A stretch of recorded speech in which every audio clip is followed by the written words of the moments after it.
Crossover is crossover dribble. sing for the crossover. Kyrie Irving, crossover in the lane. One of the most famous crossovers of all time. Behind the back, an ankle breaker on Chris Paul. Crossover. The crossover continues to evolve. All right, there's going to be disappointment here. I'm just putting people up to that right away. Expectations. The crossover is brought to you by Everlow Concrete Repair in Omaha at everlowconcrete.com. What? Okay. What? So, first of all, congratulations. Thanks. Yeah. Oh yeah. I haven't seen you in a month. I haven't seen you. We've talked. It's but we literally. haven't I seen know. each I feel other like yet. I've already done this, so I'm good. It's literally been 1 month. I believe my last day of work was July 26th. Yes. Now, we've communicated, but yeah, in person. I brought something today because I thought you would bring something. I left it in my car, and I know that now I don't have to go get it. I brought a lighter because I thought you were going to be handing out cigars. Today? Oh, it's 2024, Gary. Did you not hand out cigars last week? My kid was born almost 4 weeks ago. But this is the first time you've seen your coworkers, the people you love, the people that you sweat and give blood for. And if we die, we all die together. We die. Kind of like radio. Last time I got a cigar, I let it sit in a drawer for several months Same and here. never smoked it. Yep, same here. Sorry. I felt really bad about it Traditions because I heard die. it was good. But Yeah. this is tradition that should continue because we don't have a lot of sex that involves kids in this building. So every time we do, we need to celebrate it. And I think with a cigar is appropriate as an old-time tradition. Wait, go back to that again. Can you do that again? Don't say it that way. We don't have a lot. Wait, say that again. Don't say it that way. In fact, don't say it at all. Yeah. Okay. Nick, I'm not going to draw you a picture or show something on my phone, but there are different levels on what you're trying to achieve. Yeah. So I thought you might bring in cigars because you're that guy. You're I a do, guy's guy. I do like You're a a cigar. bro. I'm a bro. You're a guy that when I explained this to Nick earlier, you're the kind of guy that if you've got a cool jersey and you're wearing it and you're in your neighborhood and you pass somebody, the bro that likes to wear the jersey that's not wearing the jersey is going to acknowledge you as one of those guys. Yeah. That's always nice. So I thought you might bring in cigars. But since you didn't, That's always nice. when would you like me to babysit? We're not there yet. I know it's still early and there's Yeah. still some things like you don't want to turn Sophie over to a stranger because like there's probably things I can't provide that you and your wife can provide right now. But I would just like to get on the schedule of babysitting because I got two nieces, 7 and 4, and they do call me Unc G. It is Gee. it is hard for me to imagine any moment in time with both of us being not in the same vicinity as her, like in the it's in the anywhere early- near future. It's in the early stages. You're trying to Yeah. figure out if you're going to keep You'll it have or you're date going to night, give though. it back. My grandparents, my parents came over and watched her for a little while I was here and my wife was getting a manicure. Good for her. She should. Yes. Yes. And so I thought that was the first time, and that's the only hour in her life which she hasn't been directly Wow. watched by us. Okay. Okay. Yeah. So All right, how did it's it- going to be a while. How did it go? She just slept the whole time. Okay, Yeah. that's perfect. It's a really good All time. right. Yeah, you have Yeah. to like that. That's the thing that, and parents certainly know this. I think by now, like, when you go to leave, it's not just like getting up and leaving; it's preparing to leave. Yes. you Yeah. know, it's Really. like I have to do 6 things before I do an action part. Here. Takes you forever to go anywhere. Yes. Oh God. It's And like it's like trying to call in or call the school and say you're sick on the day of the test. Like you're gonna have to take this test. Mhm. You just have to do it either earlier or later. And so that's basically what we've realized. Well, Sure. I'm happy for you, and everything has gone well. I almost but- forgot that because I haven't seen you in so long. I know. Mhm. And like everybody else has already said like, Yeah, we're- oh, hey, yeah. good to see. I guess you exist. So this was my opportunity. Yeah. I said something to you before, like the day. So now You can did. we You break did. some news here? Like you've known the sex that you were gonna be a girl dad, which is Yeah. awesome. yeah, long but time. If it was going to be a boy, it's a no-brainer that you were gonna have a Bobby, right? Bobby Whit Happer. Bobby Bobby Happer. Bobby. I just don't know if I could have a kid named Bobby. Oh, Bob. Now, What's wrong with having a kid named Bobby? Yeah. I'm not sure. Wow. You don't call your kid Bobby. You call him Robbie. Robbie. Different thing. Yeah. I mean, you got 3+ more hours to deal with that right there. Do you think your kid will be a Rob or a Bob or a? One day he'll just be Bob. He changed his name to Roberto. No. He wanted to be more exotic. He gets mad when I call him Roberto. Roberto. He changed his name to Roberto. you're going to be traded. No, I don't think so. But we would have had to mix something. Did you in there. have like a couple of Yeah. names? Yeah. How did you decide on which is a great name, by the way? It's she had one that she was like pretty like I really like this one, and I was like I really hate that. Yeah. and, Jenny had the same thing with one. I'm like, nope, I'm Vito. and then I had a couple suggestions, and she was like, "Why don't we get?" So there's this app where it's basically like Tinder for baby names. So you both have your phone and you swipe right on the ones you like. That's actually a pretty neat Okay. idea. Yeah, that is. And it turned out that the app was really stupid actually because it gave you like a probably like 200 names, and then all of a sudden there was like Consuelo. I'm like, we're not gonna and then it was I'm not gonna name my kid Consuelo, and all this. So we had to kind of sift through that, Yeah. but somewhere in that we both like. Did you have like a top 3 then? Yeah, we Yeah. both liked a few of them, and that was the one. Yeah, that we did decided a on. top. We got down to a top 3 before we had Reese, and then Yeah. we got it down to 2, and we said, well, when he arrives, we hope It'll just speak know. to you. And it kind of did. We both looked sure. There's no way though. Yeah. I was rethinking that because I always thought that would be the case too. It's like, man, maybe I should start this trend of not naming the kid until like Yeah. 3 days later or something like that. But it really doesn't. Like you really have to know, Mhm. and it does not speak to you. You can't tell what the kid looks like. No. You No. Kid's giving you nothing. Yeah, it really didn't. We just looked at each other like, I'm thinking this, and you thinking that? It's been- now, mind you, my wife was with an epidural, so maybe she would have regretted that later. Yeah. But I don't know. It's been almost 4 weeks, and I'm still hoping and praying that she eventually one day looks like a Sophie. I don't She know. says yes. Yeah, That looks like a soap. yeah. She's like, doesn't she look like? It's like I don't know. She doesn't really look like anything. She just looks like every other baby at the moment. You guys just mentioned something that Sorry. happened to me because I'm the old head in the room. I was not named until 2 days after I was born. Oh, really? Yeah, Oh, really? when they had to do the official birth certificate. What's your real Hmm. name? Is your real name Gary? Yeah, Gary Joseph. Gary.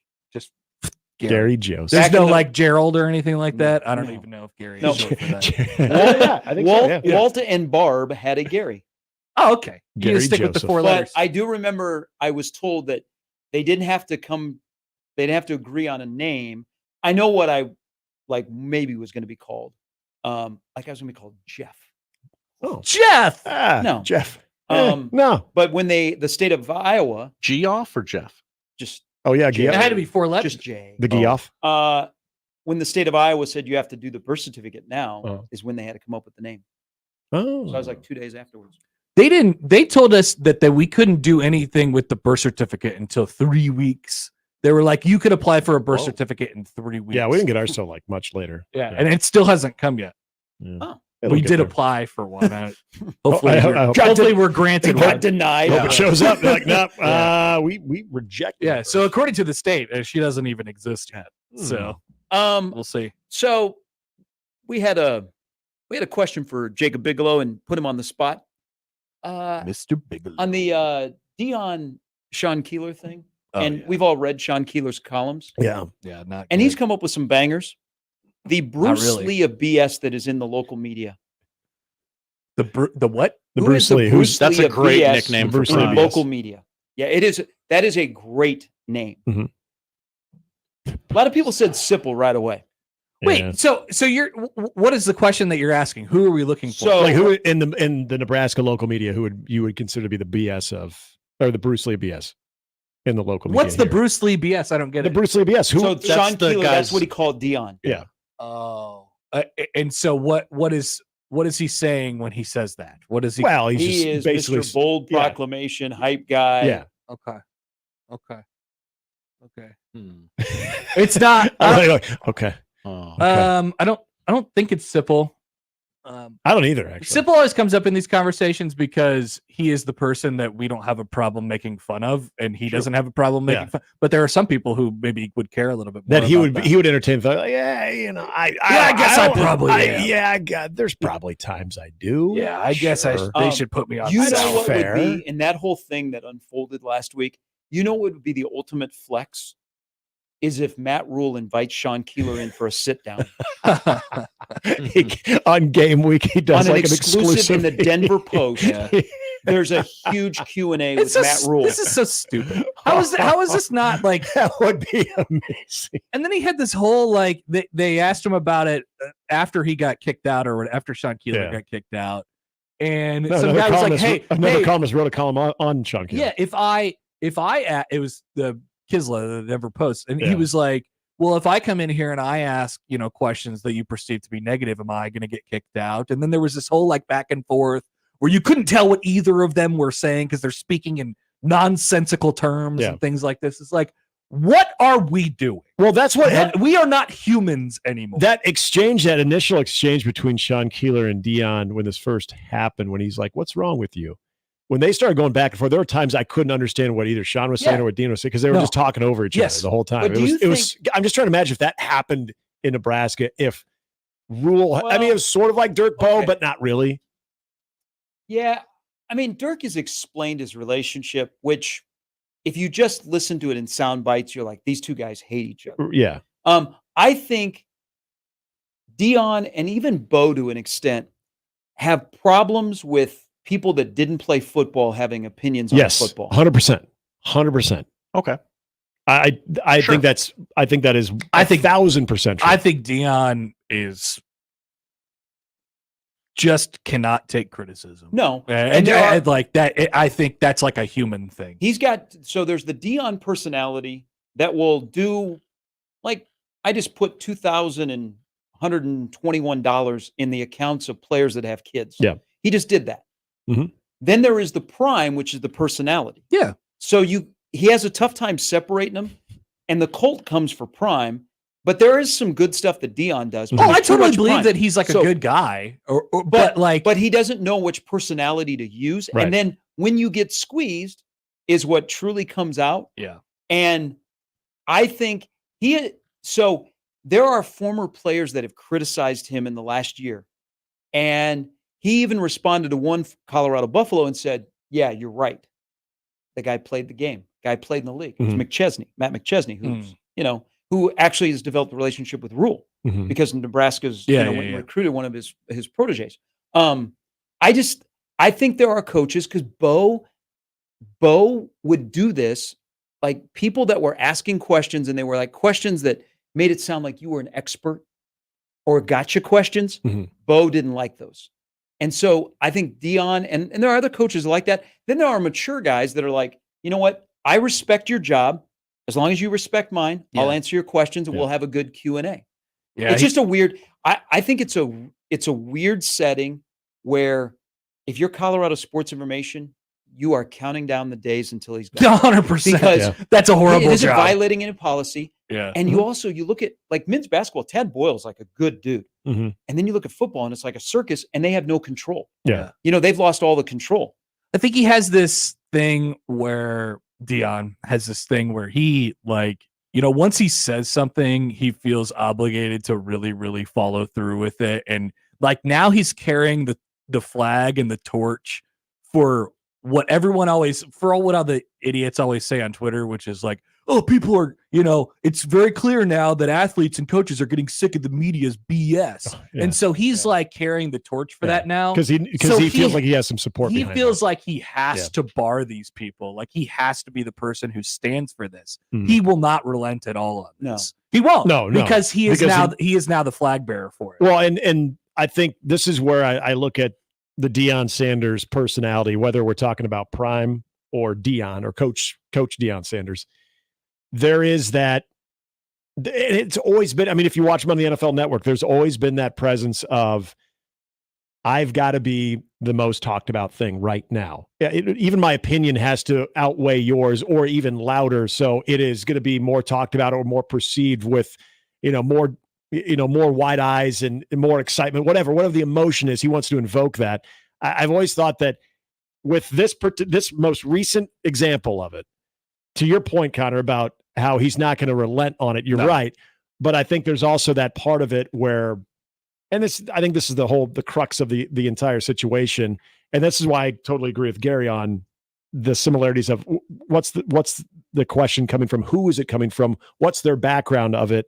It's one thing to criticize him, but if you're going to criticize him and he doesn't, quote, respect your background or the origin of the question or the content itself, not only is he going to put you on blast, but he feels emboldened by people on social media and certain 100%. Fans that are going to, as much criticism as anybody else might give him, he's got enough people around him that are going to hype up that type of behavior. Support. Absolutely. And they're going to hype that up to where he's going to continue to not only, who knows what he does next week? Oh, he'll double down. He won't win compromise. Or lose, does it impact how we think about the game week 2 around here? Like if they're like 0-1 compared to 1-0, them playing North Dakota State. No. Now, it'd be funny, but no. I think the skill players for Colorado are too good for North Dakota State. Yeah. This isn't your old North Dakota State. Do you want them to lose? Do you want them to lose? Because I don't. I don't think I do. I want Colorado to be 1-0. You should. I think it'd be really funny if they did. Exactly. That's the thing. It'd be funny if they lose, but yes, as far as this thing being as big as we all hope, and I think it will be, they got to be 1-0. I guess if it gets late and it's there for the taking for the Bison, I'm probably all in. We'll find ourselves. I know. We'll all find ourselves doing that. Yeah. There's no easy transition to this topic, but that it's National Toilet Paper Day. Toilet paper. It is toilet paper and National Dog Day. It gets its own day. Thank you, toilet paper. Well, it shares with dog. So there's a great debate. There's a great debate out there about toilet paper, and there's 2 debates. How to put the roll? Okay, so are you over or under? I did not know this was a thing, and then when you live with somebody else, you realize that it's a real thing. I've always been an under person. I've always preferred under as well, but I live with an over person, and I don't think I care enough to mention it. You and I are exactly the same. Yeah. I decided to pivot to that in life, and I've been fine with it. But for a while, I was made for you. Yep, and for a while I did fight it. Fight it because I found that there was logic with the under, because when you pull it, you still get the cutoff underneath it, that it won't continue to roll. Yes. Over, if you pull it wrong, it just continues to spool out. That's true. When did this become a debate? I don't know. Yeah, it becomes a debate when someone you probably don't realize how much you care about it until someone does it the exact opposite. And you're like, no, now that's wrong. For anybody that's been in the toilet paper industry, it's like a lucrative industry. I mean, that's just one of those things. Look at like during COVID, when people were hoarding. It was gold. But like any store you go to, like I went to Target the other day, and they have like a whole back wall of toilet paper. It's expensive too. Yeah. But at what point in life do you go from I don't care, it can be the cheapest, to I've now got to buy the premium toilet paper? That's a good question. 30. Yeah. I would say that what I noticed. So I definitely am not like just automatically my pre-setting for buying anything is not to go to the cheapest version of whatever that thing is. I know some people are like that. I kind of go to the brands that people like, and then then maybe if there's $1 or $2 on the price, I'll go after that. But they got us. It's toilet paper. Everybody needs the toilet paper. You're gonna buy the toilet paper. You're gonna buy the toilet paper. That is true. It could be whatever price. I'm it's gonna a necessity. Have to buy. Yeah, it's definitely. You're gonna buy the toilet paper. Now, for the record, I truly believe that there is not a ton of difference between going to Dollar Tree to get the toilet paper compared to like the good stuff in Target. Just saying. There's not a difference. I don't notice a difference. Do they have toilet paper at Dollar Tree? Oh yeah. I didn't even realize. I just buy the Costco stuff, like get like 100 rolls at once, and then just forget about it for a half a year. Where do you store 100 rolls of toilet paper? Toss it down in the basement. Yeah. Honey, can you bring me up another dozen? Yep. That's all. And I think we probably buy. I don't know. It's probably once every 4 to 6 months it pops up on the list. We're stocked. Wow, 4 to 6 months. I think so. Good I for think you. There's not that much toilet paper being used in my house. Please tell me that when you go into Costco and you grab the big multi-pack of toilet paper, it's gigantic. You give it a boom.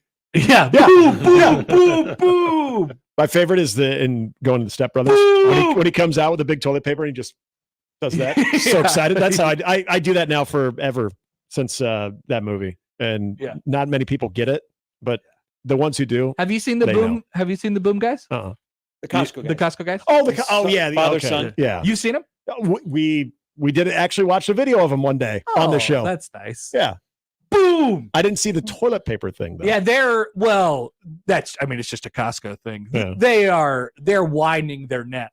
Okay. You know, they're covering all areas of the store now. Well, not just the store, but the internet. Mm. I saw them eating crab legs a couple days ago, and they boom, double chocolate chunk cookie. Oh, that's right. Yeah, when they do the boom thing. Okay, I thought that was just like a toilet paper thing they were doing too. Yeah, those guys, as you can tell, I only watched it once. Yeah. That is the worst part of the internet. Yeah. But man, I can't stop watching it. I know. I just remember the dad looking like he lives. Double chocolate chunk cookie. So the son is actually a good baseball player. No, he's not. Because he is. Big Justice? Yes. So once you get in the public eye and people start to do a little background on you, people found out where they live. They live in Boca Raton. Shocking. And then Can't make that they're up. not true Floridians, boys. They moved from New York. No doubt. But then they were like, okay, who are these people? What do they do? Do they have any other videos? Yeah. And they got onto the kids' Little League team, and he's actually like a good player. Yeah, sure. Nice. Oh, I remember we were talking about this when the new one in Maple was opening up. We were wondering if the Costco guys would be there. That's what it was. I'm like, why the hell were we even talking about? Oh, they're these guys? definitely getting paid by Costco, right? I think now. So they originally did it without the permission of Costco, and they went into a Costco and they were get kicked filming, out? and like the people were going to kick them out, and then Costco like shut them down, and then Costco was like, wait, they got to follow follow watch now. this Wait a stuff. minute. Yeah. Be amazed of the idiotic things that go out there that people actually consume. What if people came to our store and just started doing this for free? Texter Genius. Rachel says bidet greater than toilet paper. Yeah, we I've had never- the whole bidet conversation, didn't I've we? never experienced a bidet in I my haven't life. either. I'm a I don't little know scared. how I don't know if I'd like that. I wouldn't say it's life altering. It's a little unique. And here's the thing too, like bidet is a really difficult thing for the word of mouth too, because I don't want to hear from you how good a bidet is. Yeah. Okay, I'm just going to ask. I'm just going to ask this question that I've always had about a bidet. I don't want to hear that. I don't want to hear the story about how you love a bidet so much. It just gives me an odd. Well, I picture want in to my ask head. the obvious question that I don't know if people are. I don't know if they're afraid. Eventually, you do use some type of paper, right? Because you're not just going to put your trousers back on after your. I don't know. Your backside's I been don't know. splashed with water. I don't know. They dry you. Oh, so the Some of bidet them not do only it- has water, there it is has a dryer. Yes. Oh, now that does Oh. sound delightful. No, I didn't know that. I didn't either. I always assumed at some point you got to reach for some type of cloth to dry that region because even though it's clean, it's still wet. This is something that I like to figure out on my own, though. I don't want to hear it from anyone else because I don't want to talk about how you used a bidet. Well, I yeah, just because- don't. It gives me a weird picture Yeah, in my head. It's like, hey, open it. It's like basically when you go to the bathroom the same time the guy's got the toilet door open for you to see. Yeah. Like, can you shut that? Yeah. Please. Just that's We're all not right. cool You with know, that. whatever. But So you must have been traumatized when you got to school. Like my school did not have doors on the stalls I very seldom because they would- were because people would go and smoke and Sure. do Yeah. other things. Yeah, I think that they did that as a punishment once at Central. They took all the doors off. I think at Millard South that they were for the most part the doors were not there, but I think Millard West we actually had doors. Nice. They treated us like adults. Boys, That's good. you don't know what it's like to enter manhood quickly when you try and go to the bathroom in your school and they don't have doors on the stalls, or you got to take a shower after practice or after PE. Yeah. Yeah. And Hey, they had There to take isn't- a lot of action on those because kids figure out the bathroom is a safe place, and all of a sudden stuff starts happening in the bathroom. Yeah. People would go. There was a whole fighting ring in middle school. There was You guys have a fight club? You have fight Dude, club in the yeah. shower? Yes, there was like a bracket. There was the whole thing. People would go in there. They would match people up against their weights. were Wow. you on the bracket? I backed out of my match. Were you the play-by-play guy? There was no Shrek clap involved, was there? No, this is Okay, just all making very sure. willingly done by the You people had who a were fight fighting. club in middle school in the bathroom. Kind of, but no punching in the face. It's called going body. You'd go body in the bathroom, and there was a whole tournament. There was times in which they would schedule, and There was a champion at the end. I did not participate. Did For the this- record, Did this ring get uncovered? Was I there a don't- bust. I think they probably must have known, right? Someone got in on someone on the inside. Once They- people were they named piling names. all the dudes were piling into the bathroom in between third and fourth You guys period. had a mole. I'm sure they figured it out. They gave some intel. Wow. Yeah. If anybody out there listening went to Morton Middle School, Oh, this was in middle school. yeah, Wow. around like 2000, I don't know, 4 or something like that, just go ahead and let me know. The Did most you, Josh, have when you were there? fight club. No fight clubs at Morton when I was there. Interesting. Pretty sure. Yeah, we've never Pretty had sure a the fight movie- club. The Fight worst. Club hadn't come out yet. The only the reason most of us wouldn't shower at Millard South, especially in the basketball locker room, is because those showers hurt. It was the really small jet Like pressure. knives of water. Yes, it hurt. It was like thousands of little daggers. So you would basically go home stinking because you would not want to shower. Had nothing to do with anybody around you. The shower itself was the culprit. Middle school is a crazy place, man. Just everyone smells. Nobody knows what they're Middle doing. school- They either smell That's like just a great, ass or just a great axe. general observation. Yeah. Middle school is crazy, man. Everybody smells. I was just thinking Yeah. about my time at Morton Middle School. That's probably good. It's just real stinky. Now, when I was there, it was only 2 years, but I think it's 4 now. You go to In middle middle school school? for 4 years. So A does lot of them have 6th grade in there at least. Yeah. yeah, I think does every high school have ninth grade? yeah. I knew a couple of yeah. places where You don't start till you- 10th. Yeah, Mhm. 10, 11, 12 is in the high school. Which is probably good. Yeah. But Yeah, I've never known it that way. I've heard people from other states say that too. it was always K through 6, 7 and 8, and then 9 through 12. But then Wow. that See, we're that K has- through 5, well- then 6. Oh, wait. Yeah, 6, 7, 8. 6th, 7th, and 8th grade is middle school. back I only in- went to middle school for 2 years. Back in the day, Oh. in the state that gave you the basic tests of skills, Iowa, we called it a junior high. yeah, junior. Junior, yeah, it was my brothers. Well, they do that. would have had junior. It was called junior high. Then they started like basically transitioning into from junior high to middle school. Well, they do that because a lot of the high schools are juniors and senior high schools, 7th Yeah, through yeah. 12th grade. And so when they started separating Yeah. the 7th and 8th graders, they just called it something else, which I think is probably Yeah, fine. because I remember my brothers going to junior high, but I was at middle school. But yet they were still the same grades that they middle were going school, baby. A Uh, team or B team. Before we get out of here, would you guys like to wager something on air? Because at 11:30 today, Yeah. big things are happening. Yeah, Mhm. depth chart. to. Depth chart. Depth chart. Over and under on oars. What? Yeah, that we're gonna do that during the show today. But you have Matt Rhule and Yep. you have baseball. Pretty important series between. you I two. know. I know. We need a splitty. We need to get out of here with a split. We need at least one today. Of what? Re- Of the. it's a doubleheader today. Oh yeah. Reagan's is throwing. So, well, was this part of the? I can't remember if I said there's a crossover that if Cleveland ever gave up the lead, they would not. If they relinquish the lead in the Central, they won't get it back. Oh, I They'll don't remember you saying that, yeah, but they'll- I like that. They'll still make the playoffs, but they will not get the lead back. So that's why Now- today is huge. Fun stat for Nick: the Cleveland Guardians are 1-13 in doubleheader games since Yeah, the they've been beginning of last awful. year. Oh, they've been awful. And the doubleheaders. Royals have won 2 series against the Guardians. this Yes. year. Alec Yeah. Mosh. Now, They here's almost the one I swept thing- told you to Should've put the swept them. body in the mosh. Actually could have swept them twice. in the mosh. And you're going to be rooting for Josh's team because Atlanta's Yeah, I in play the Minnesota. Twins.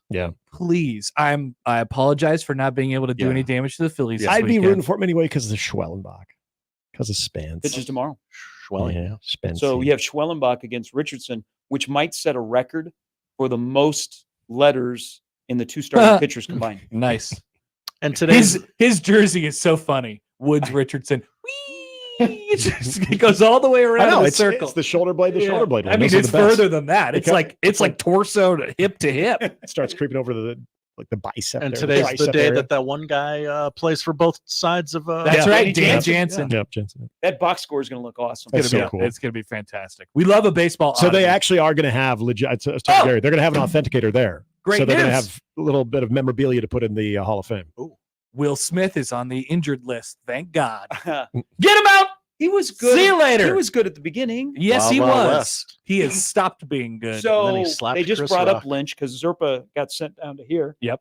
Mosh is throwing today, and Carlos Hernandez is coming back as well for Will Smith.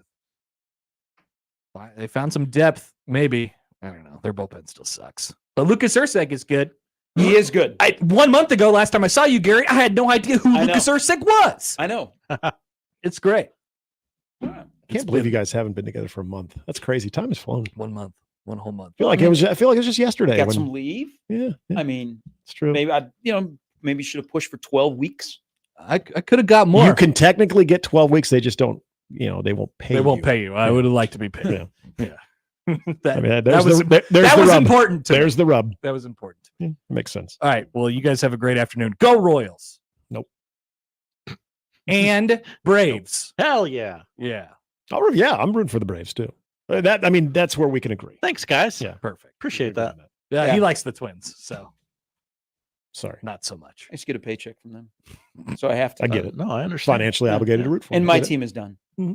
We can't beat the Marlins to sweep a series, so we're done. Canceled. That's okay, but we're better. We're the best team in Chicago. Yes, you are. Definitely that. Uh-huh. Yeah. Definitely Not even that. close. Running away. Actually, the Bears might be coming for you on that. Oh, they one. are. Yeah, They are. true. It ain't going to be a Blackhawk year. I can tell you that one. Not yet. Not yet. No, they got at That's least a good- another year. That's a good prop. Like, They got a will new the year. Bears win more games in the month of September than the White Sox? That is a great Ooh. prop. Right. Yeah. I'm tempted to take the Bears too. They could win like 4 baseball games, right? You would think so. If anybody can make that a challenge, it's the Chicago White Sox. That's nuts. Mhm. It's true. All right. Have see a you show, guys. good seeing you. Yeah, we'll get there. Next time you have a kid. All right. Okay. That's Depth charts in. That's the crossover. Just Come dropped. back for the depth chart. Just dropped. That's crossover powered by Everlevel Concrete Repair in Omaha at everlevelconcrete.com. We'll start things off next.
And we're going down to the baseball town.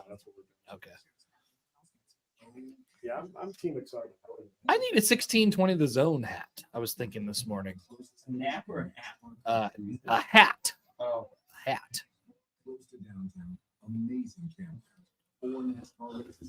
Light on the oars, man. Yeah. We're going for it. Yeah. We're going to attack. This is a team that's built to win. They don't. I know. Just fold it.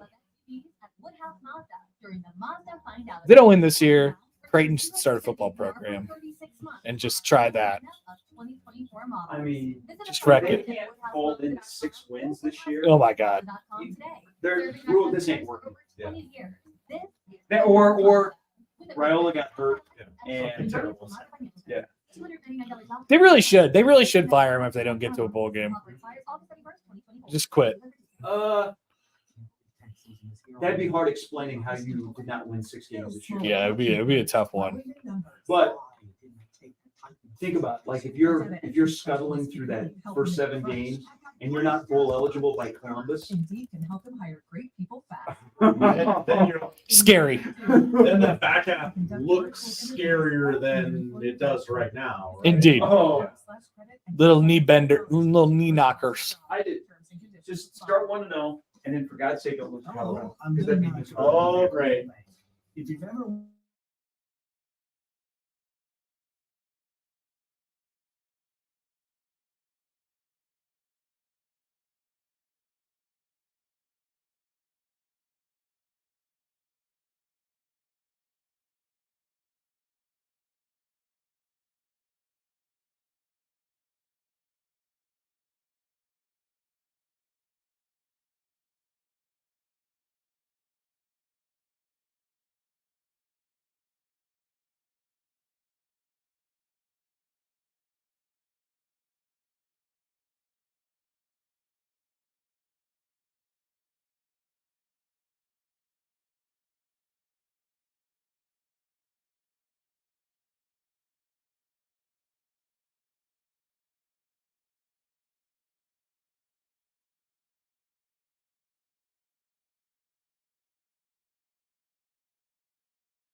The Zone. Damn it! When are we going to figure out this technology? What's going on? People are like, ooh, cool, behind the scenes stuff. It is cool when we know. It's a lot better when we know, Josh. Didn't they teach you in radio school? Just pretend the mic's always on and you'll never get in trouble. It is a good lesson. It is, but fortunately, I don't know. I don't know. I have no idea what I said. We were talking about Nebraska. If they don't get to 6 wins, they should fold the program, and Creighton should start a football program and just figure it out from there. Fire Matt Rhule. I would go. Yeah, I would say that into a regular microphone that wasn't secretly on during a break. So there you go. They should fire Matt Rhule if they don't go 6-6 this year. Whoa. Yeah, but they're going to. So it's fine, everybody. That'd be a tough one to explain. If they didn't win, if they didn't get to a bowl game this year with the depth chart that we just got, and the quarterbacks that they have, and the defense that they have, yeah, it'd be a tough one to explain. That's what we were saying. And that's all. That's all. That's certainly all that we were saying. Breaking news. Connor Happer, what Rhule? Gone! I do. If they don't go to a bowl game this year. And I'm not talking about, well, I don't think he should be fired for going to the Quick Lane Bowl, but I wouldn't be happy about it. Which you would tell people on the radio. Yes. I'm not coming for anybody's head. If they go to the Quick Lane Bowl at 6-6, I'm not going to be happy about it, though. All right. So, welcome to the show. Happy Monday. Happy game week, everybody. It's the Connor Happer Show. You're on 1620 The Zone and on 1620thezone.com. Connor Happer, Josh Odson with you. Today on the show, we will hear from Matt Rhule at his Monday press conference. Matt Rhule is a person who talks to the media a lot. All members of the media. All members of the media. He has yet to ban anybody from his press conferences. Maybe that's coming. Maybe you've been banned after today's outburst. No, I think Matt Rhule would agree with me. He would say handshake meme to that take. He would say, yeah, they should probably. He actually has said that before. He said, I'll be out playing golf if I go 5-7 this year, something like that. Pressure is a privilege. Pressure is a privilege, and pressure makes diamonds. Right, Josh? That's right. Okay. So Rhule will talk at 11:30 today. Going forward in the future, it sounds like that Monday press conference will be closer to noon. Although a week from today, you won't be hearing anything live on this station because it'll be Labor Day. But in 2 weeks, it'll be closer to noon as Nebraska gets ready for week 3. Sure. Yes. The Royals Northern Iowa play on Labor Day. Oh, yes. And it'll be on 1620 The anything Zone. originating from this here board, which is probably a good thing because you never know what Mike's on. That is true. Just look into that. Mike Schaefer will join the show today as well. Mike Schaefer has informed me that he'll be in the vicinity, not during his normal time in which he would like to do an interview. That's Matt Rhule's press conference time, 11:30, but maybe a little bit later in the show. Mike Schaefer will just drop in. He'll say hello, and he'll fire off some takes. I saw Schaefer wrote some of his preseason takes on Husker 247 today. Maybe we'll get him out of him. Now we've got to get everyone's prediction. It is prediction week, folks. Yeah. It is indeed prediction week. Need a number. One question that we will ask. Here's the preseason question that we'll be addressing today on the start of prediction week. How many one-score games will Nebraska play in, and how many of them will they win? And then we're going to write all these things down so that on November 30th or whatever, we could all look at this weird hard copy sheet of paper that Josh has and say, what in the absolute crap were we thinking this week? What were we doing? How could we have been so wrong? And then we'll have one obscure prediction. It was like, oh, I guess that was pretty close, wasn't it? And we'll be like, told you. How many one-score games will Nebraska play in, and how many will they win? I'll give you context for what they've done in the year leading up to this one, and over the last 5 before that, since the Frost era. We are getting the answer to the question: how many oars will be on the depth chart? Not that many. The number that I came up in my head this morning as a prediction was 8. It didn't end up being that much. Okay. We'll have the depth chart for you in just a second. Elsewhere, week 0 happened. Florida State suffers a gigantic embarrassment overseas in front of everybody on national TV. Couldn't be me. Wouldn't dream of it. Matt Rhule said on Friday he'd love to go to Ireland and play another football game. No, Matt Rhule. No. No, You thank you. cannot go anywhere anytime. No overseas trips. Don't want it. They don't work. They don't work, and only bad things can come from it. Bad things, bad coaching, bad organization. You don't get to bring your live mascots, things of that nature. Bad field not trips. a good idea. It's just not a good idea. You'll have to be in the vicinity of Pat McAfee getting absolutely hammered and throwing up on air. You don't There's want nothing that. wrong with that. You don't want to be there. It's nothing. It's not bad to watch on TV, Josh, just as you puking on air is not bad to watch on ZoneTV.live. It's great for the memes. I don't want to be in the vicinity of it. I Okay. don't want to be around Okay. it. Unfortunately for me, that day I was.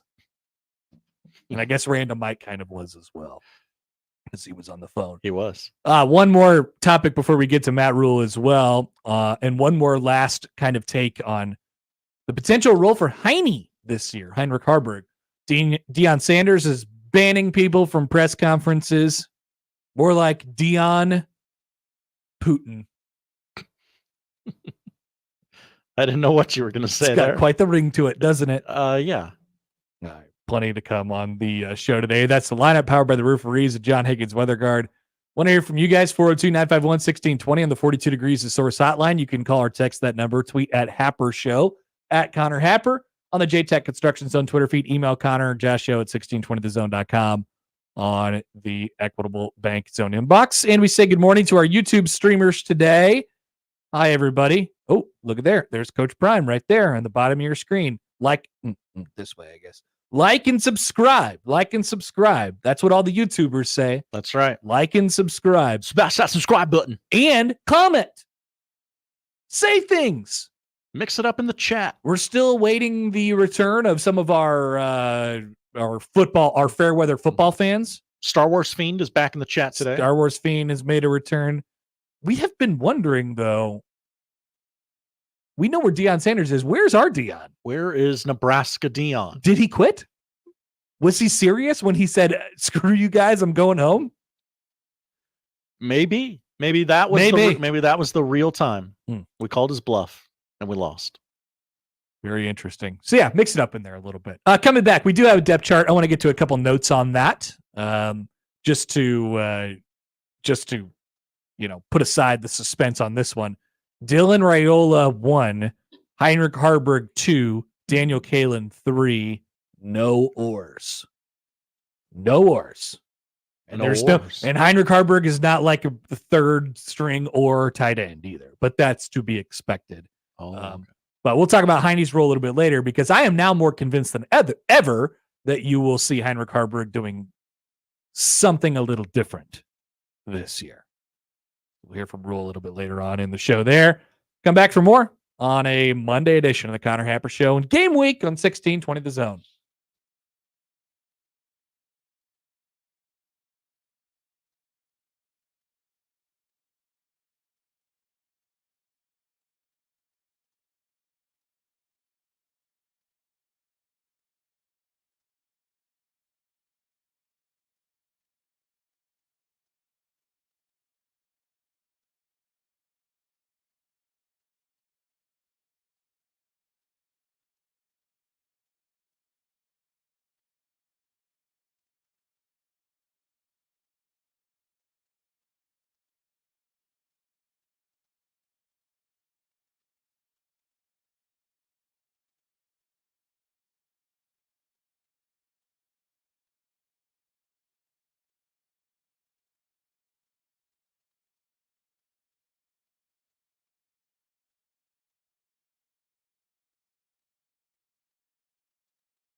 Roundtable lunch on Thursday at Oscars. Please join us there. It's been a nice tradition over the last few years.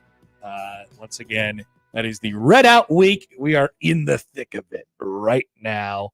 Brought to you by Union Bank and Trust. You can find more details if you'd like at 1620thezone.com.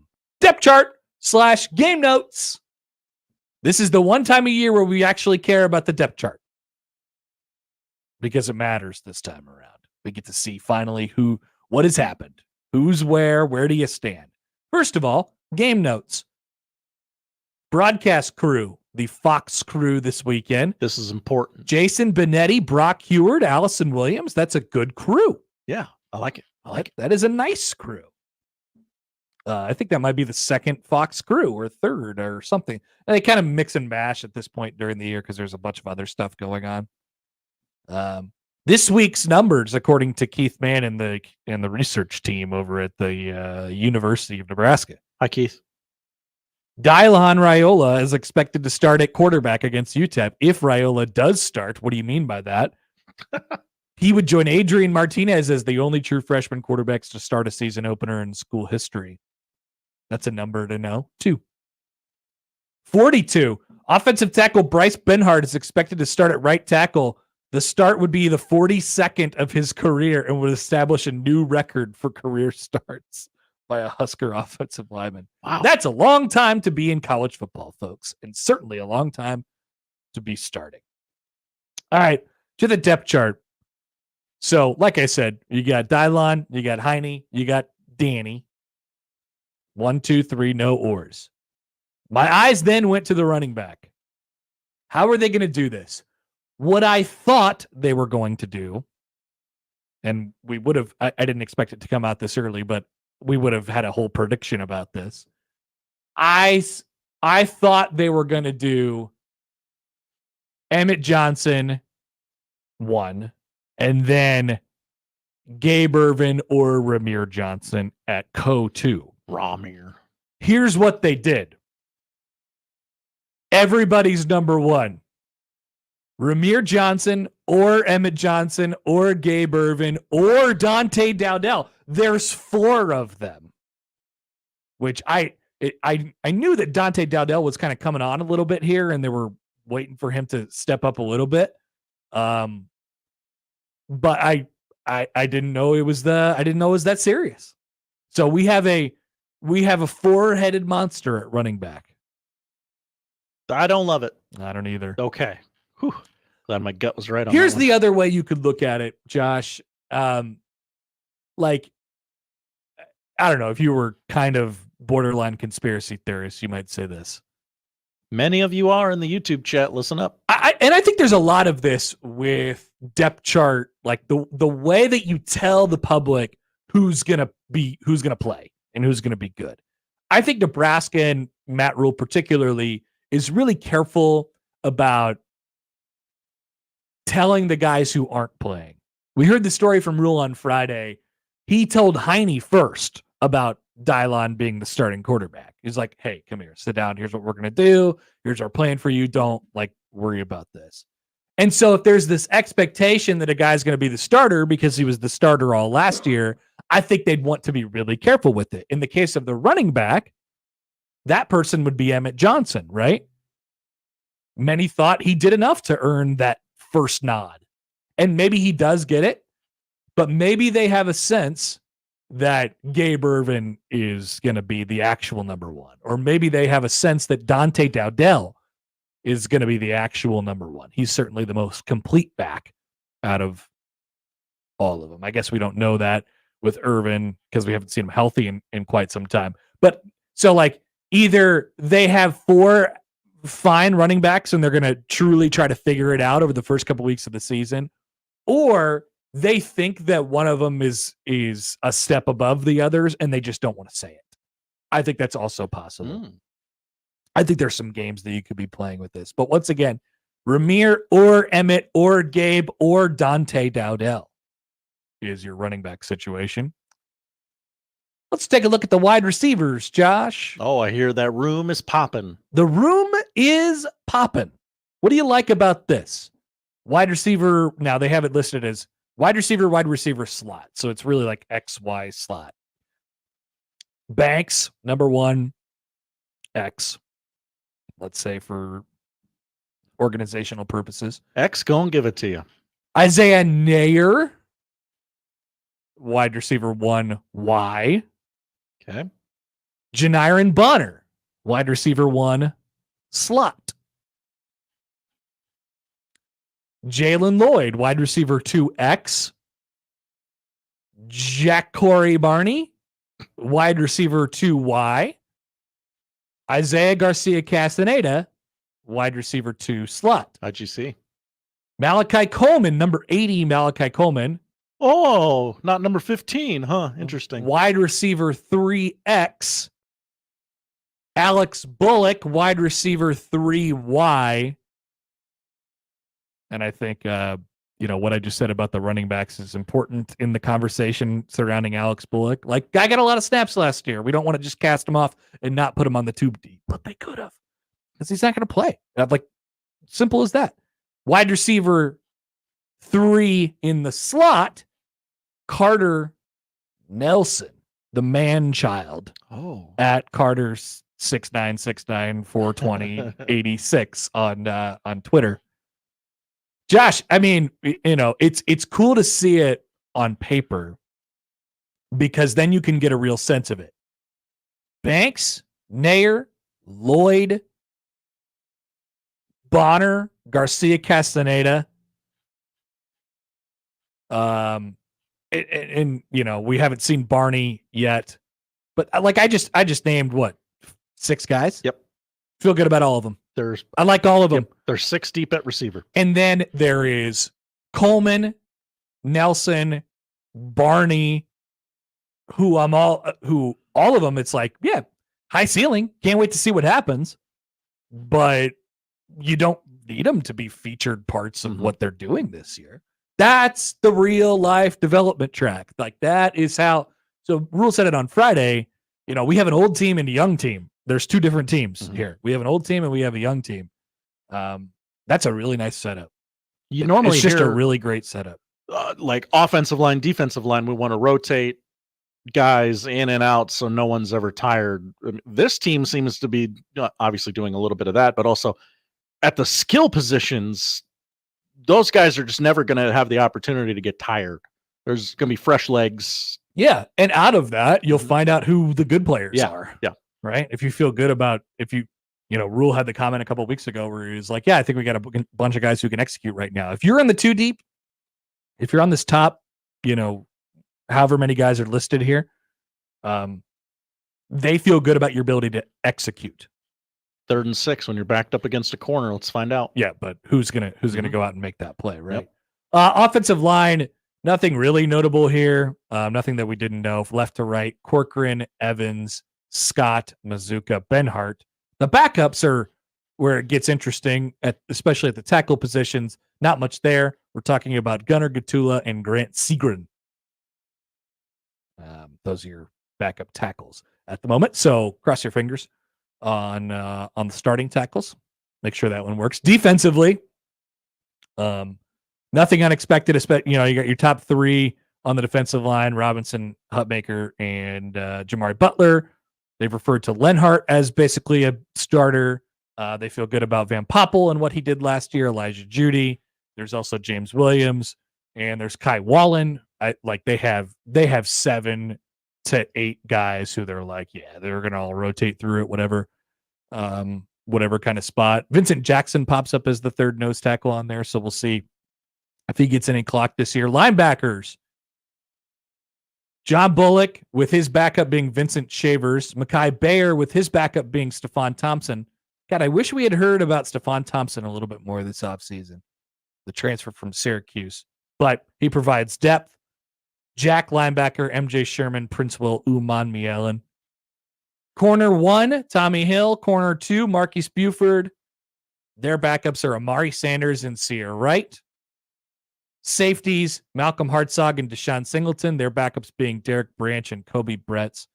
And Rover, Isaac Gifford, backed up by Ramir Stewart. I wouldn't be surprised if more guys entered into that conversation on that defensive backfield as well. But there is not a single or on the defensive side of the ball.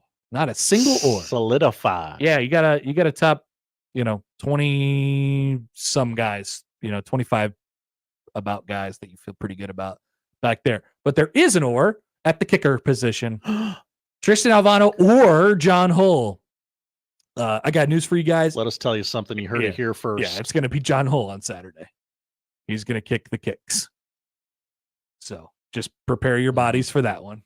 He's going to kick the kicks for Nebraska on Saturday. Much like the 2-minute warning. Don't let it surprise you in the moment. Kickoffs, John Hull or Brian Buschini. We'll see what happens on that one. Weird battle that you're taking all the way to the end.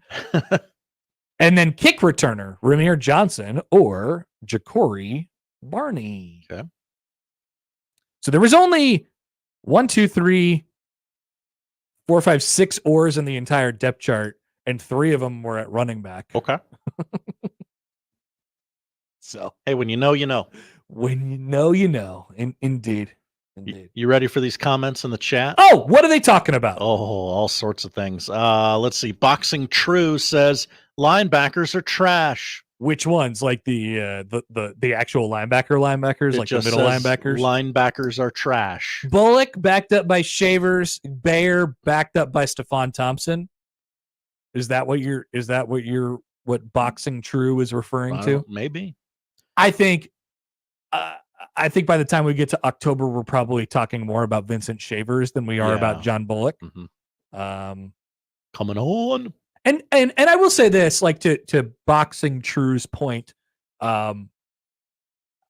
he replies all of them, or she. I don't know. Okay, so Bayer was a guy who, he was a flash guy last year, and we are penciling. I mean, he's a starter now. You had the Javen Wright injury. He's a starter now. I'm not. I don't have the high expectations for him. I think he was a good flash guy for them last year. Maybe it's a big jump in a rule. That's all I'm saying. But you got an experienced player as your backup. That's not the worst thing in the world. MJ Sherman, that's a guy who we just didn't hear much about him last year. I'd like to buy some stock, Josh.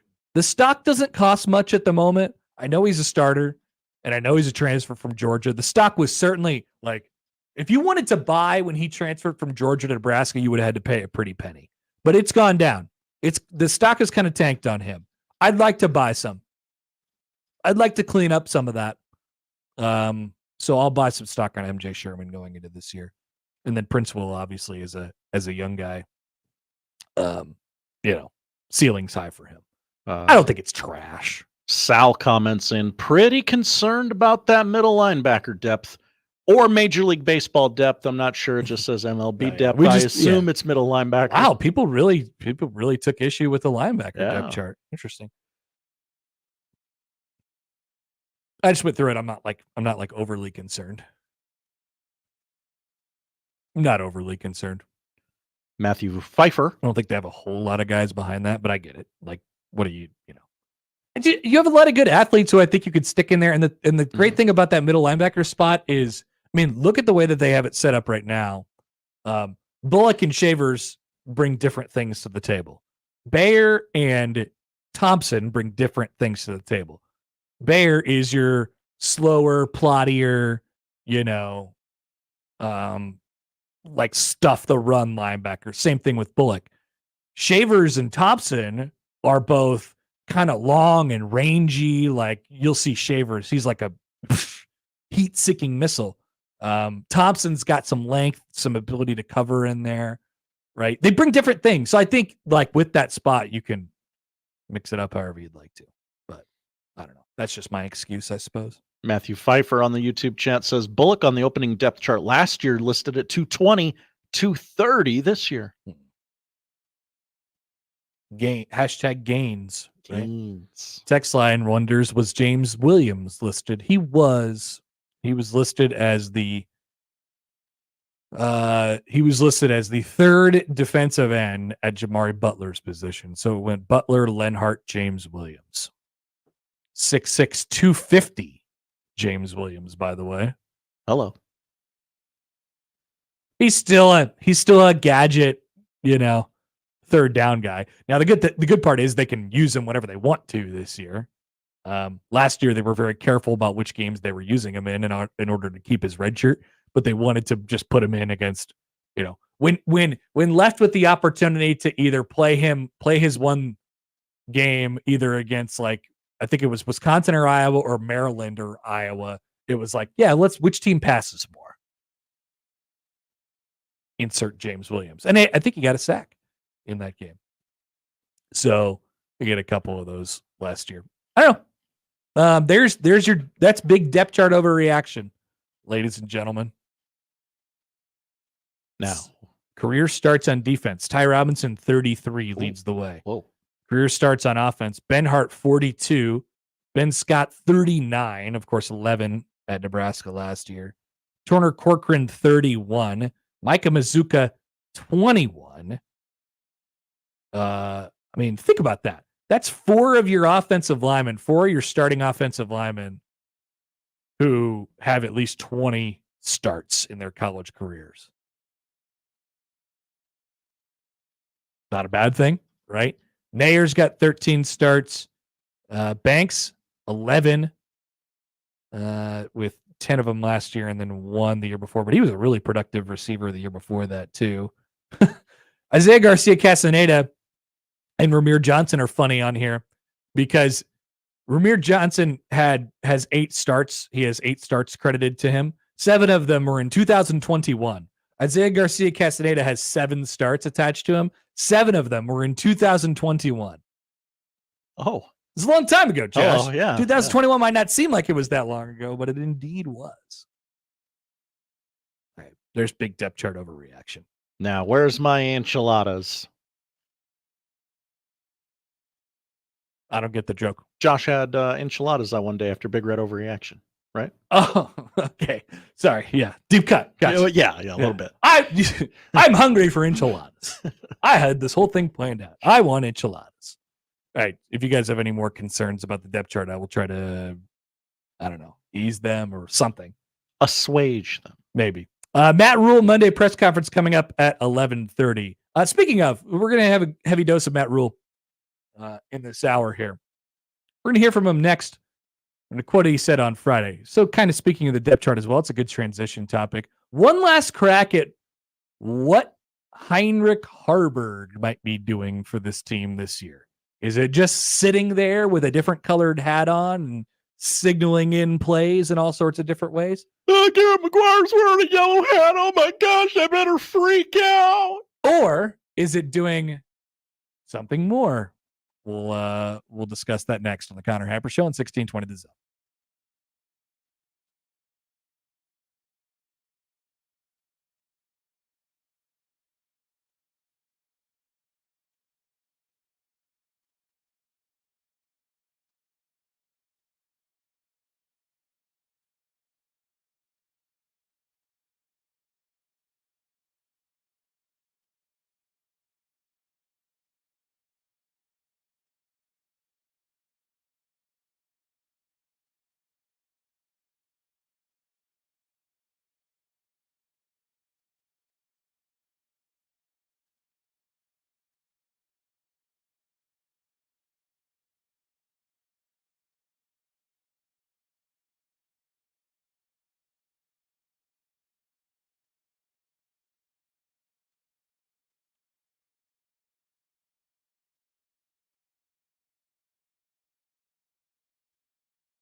Let's get back to the Connor Happer Show on 1620 The Zone. Ralston Days. August 30th through September 2nd in the Liberty First Credit Union Arena parking lot. 1620 The Zone and Liberty First Credit Union are presenting Ralston Days. Watch a game there on Saturday if you'd like to as well. There's carnival rides, music, food trucks. Oh, do I love a food truck, Josh. And here's the best part, free admission. Free.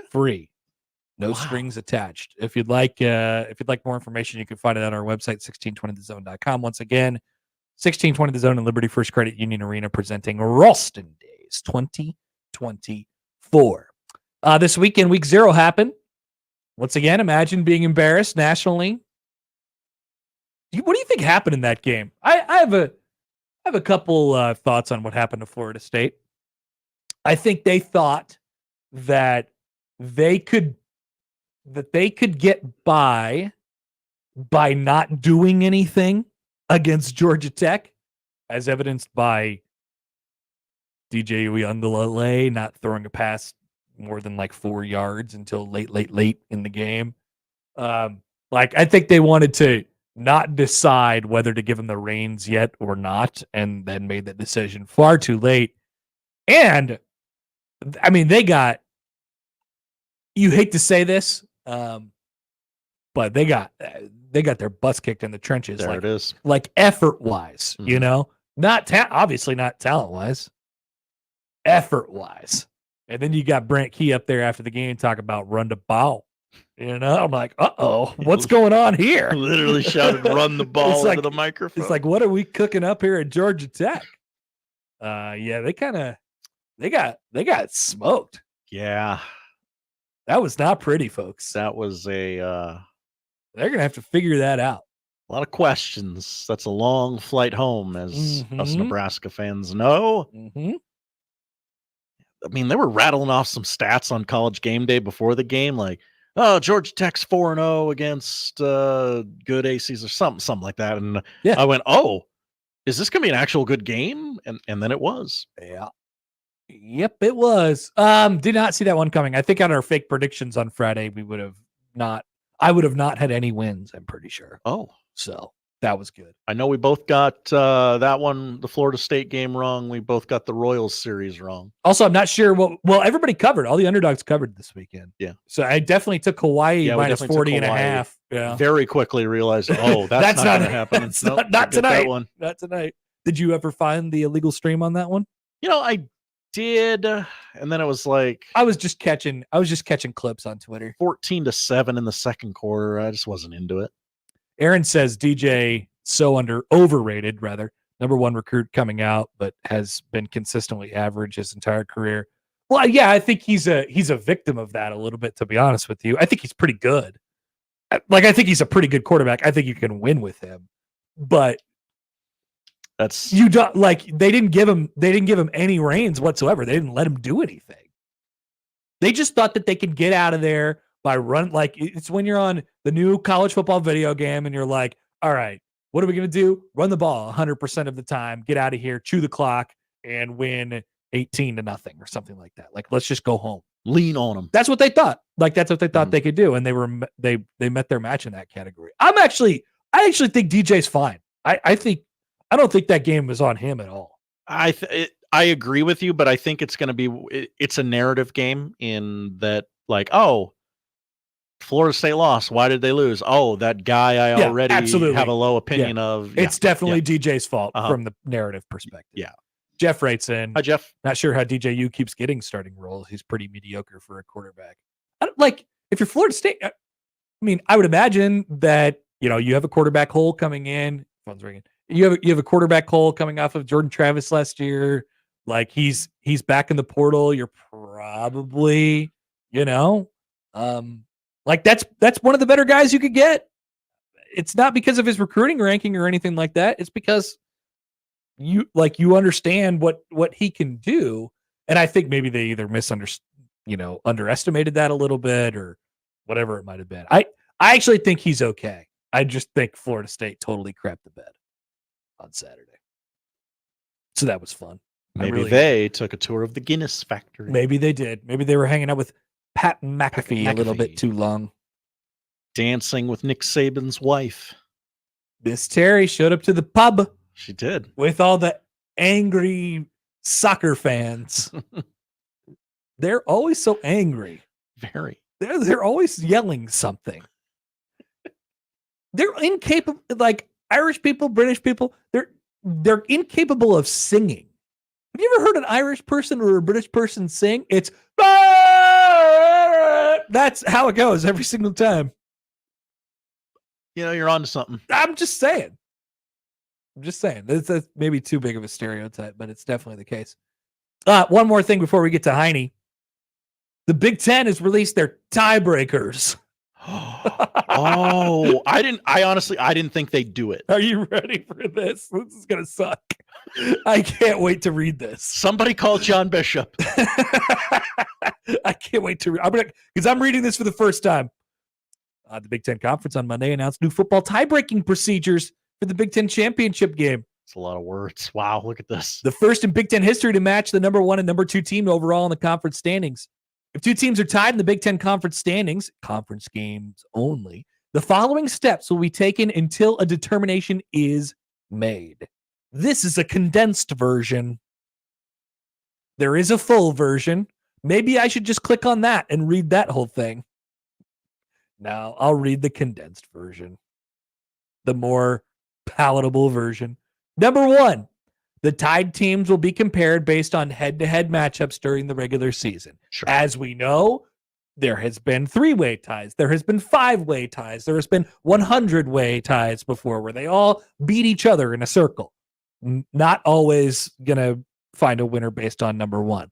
So we're on to number 2. The tied teams will be compared based on record against all common conference opponents. That is a common tiebreaker rule. All right, common opponents. How do we do against them? Sometimes that's a tie as well. So we're on to number 3.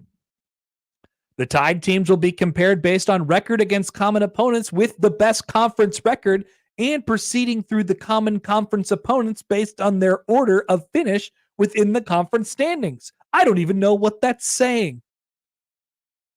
Sound a lot like the first two, and then some more words.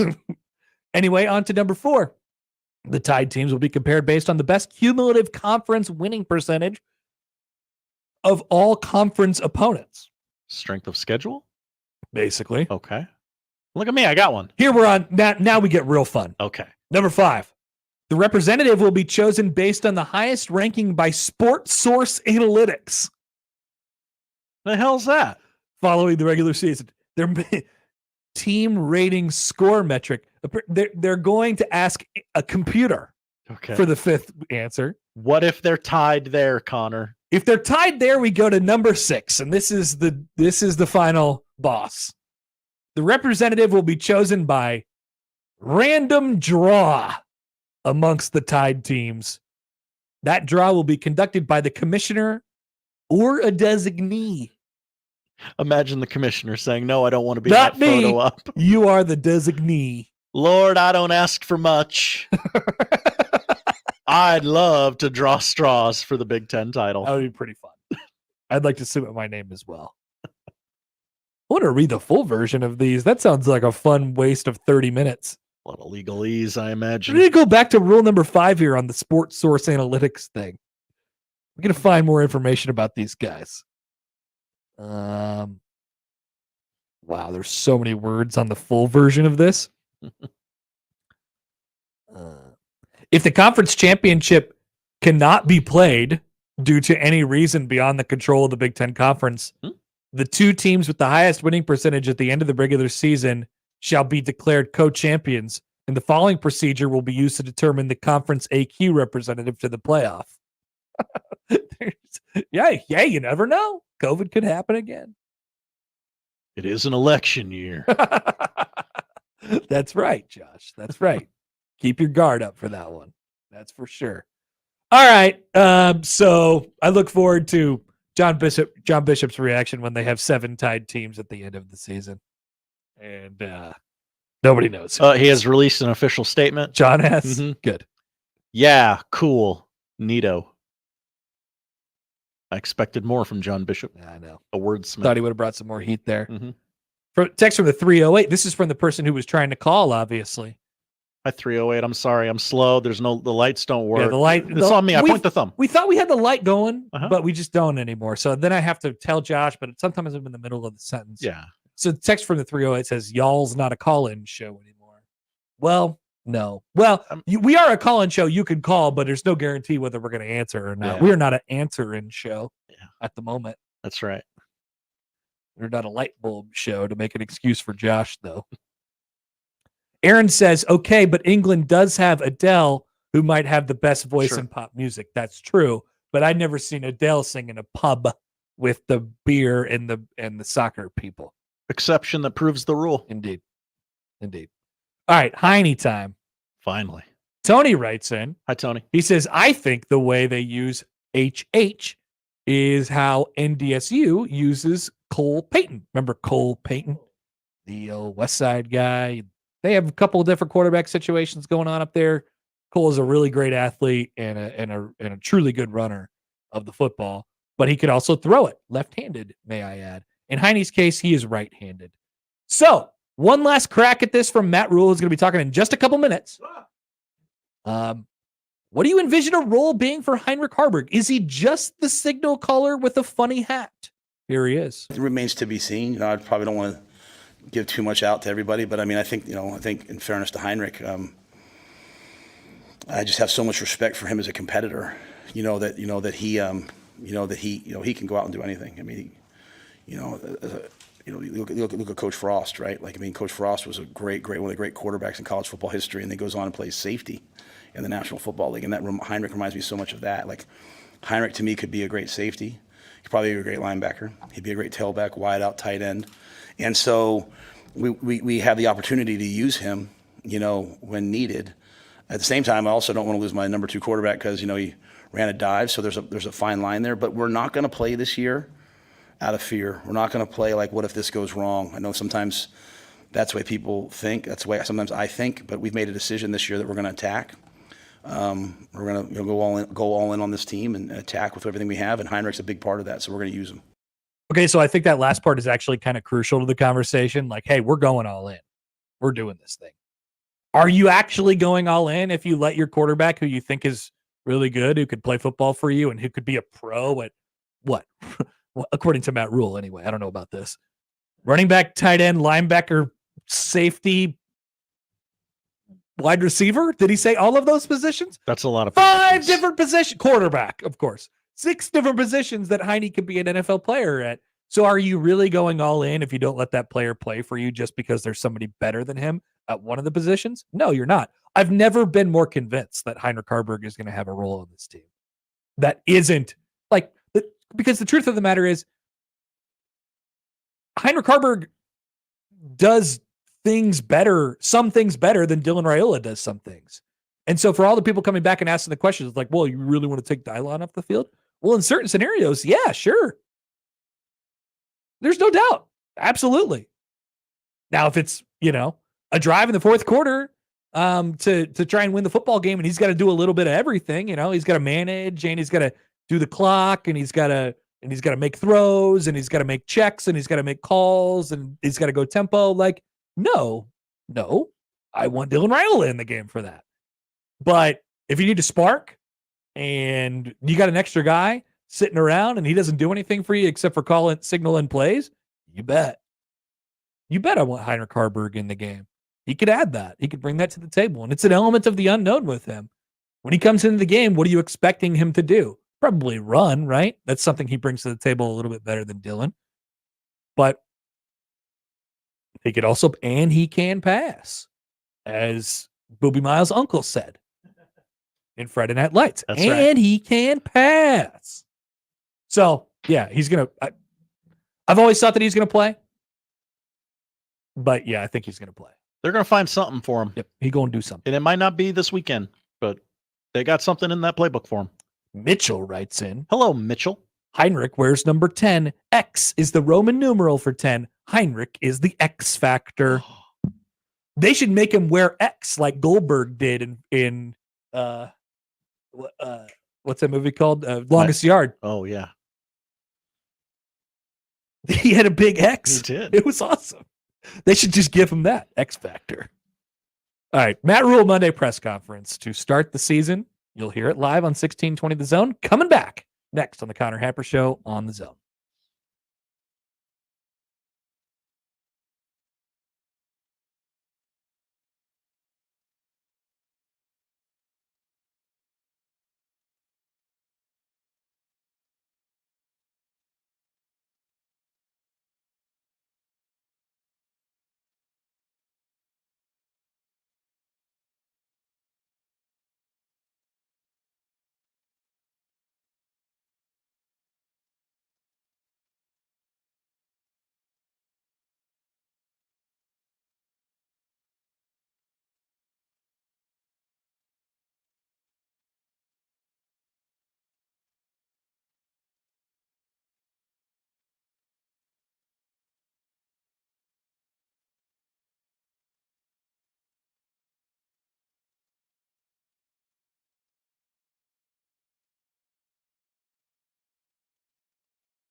Happy game week, everybody. Matt Rhule coming up here in just 1 second.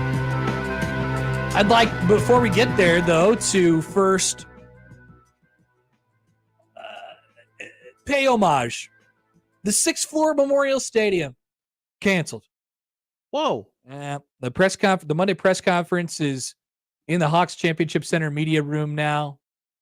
And that's where you're about to hear this originating from. Here's Matt Rhule's opening season Monday press conference. Obviously excited.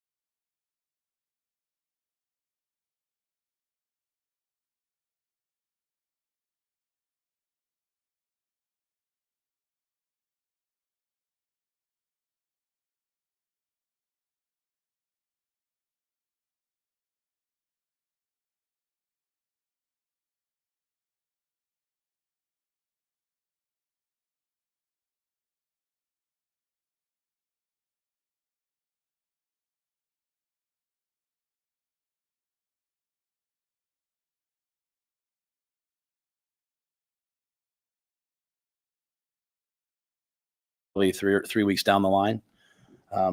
Might illuminate itself obviously earlier, but they're all doing really good things. And so, that's the one position we're probably not quite, we're still quite unsettled on that in kicker.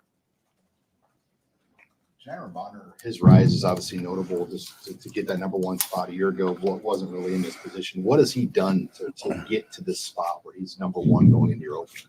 I think anytime you have a guy that you can say is your starting slot receiver who was willing to be your starting fullback, there's something special about that type of guy, their brain. He was an excellent high school receiver, had an injury. As we tried to find roles for him because we liked just the way he plays football, it started to emerge, and then just was unable to keep that 225, 228 weight. And so as he kept staying around like 218, we just said, hey, let's put him in the slot and see how physical he can be, trying to win third down with, big people like that. And he's just done excellent. So, we can be in 11 personnel and all of a sudden get under center and have him be the fullback still. There's lots of things you can do with a guy like Janirin, but at the end of the day, he's just a winner. He's tough, really tough. He kind of emblematic of the type of guys I love to coach. And again, as we talk about positionless football, I think throughout the course of the year, you'll see him do a lot of things, the versatility that he brings.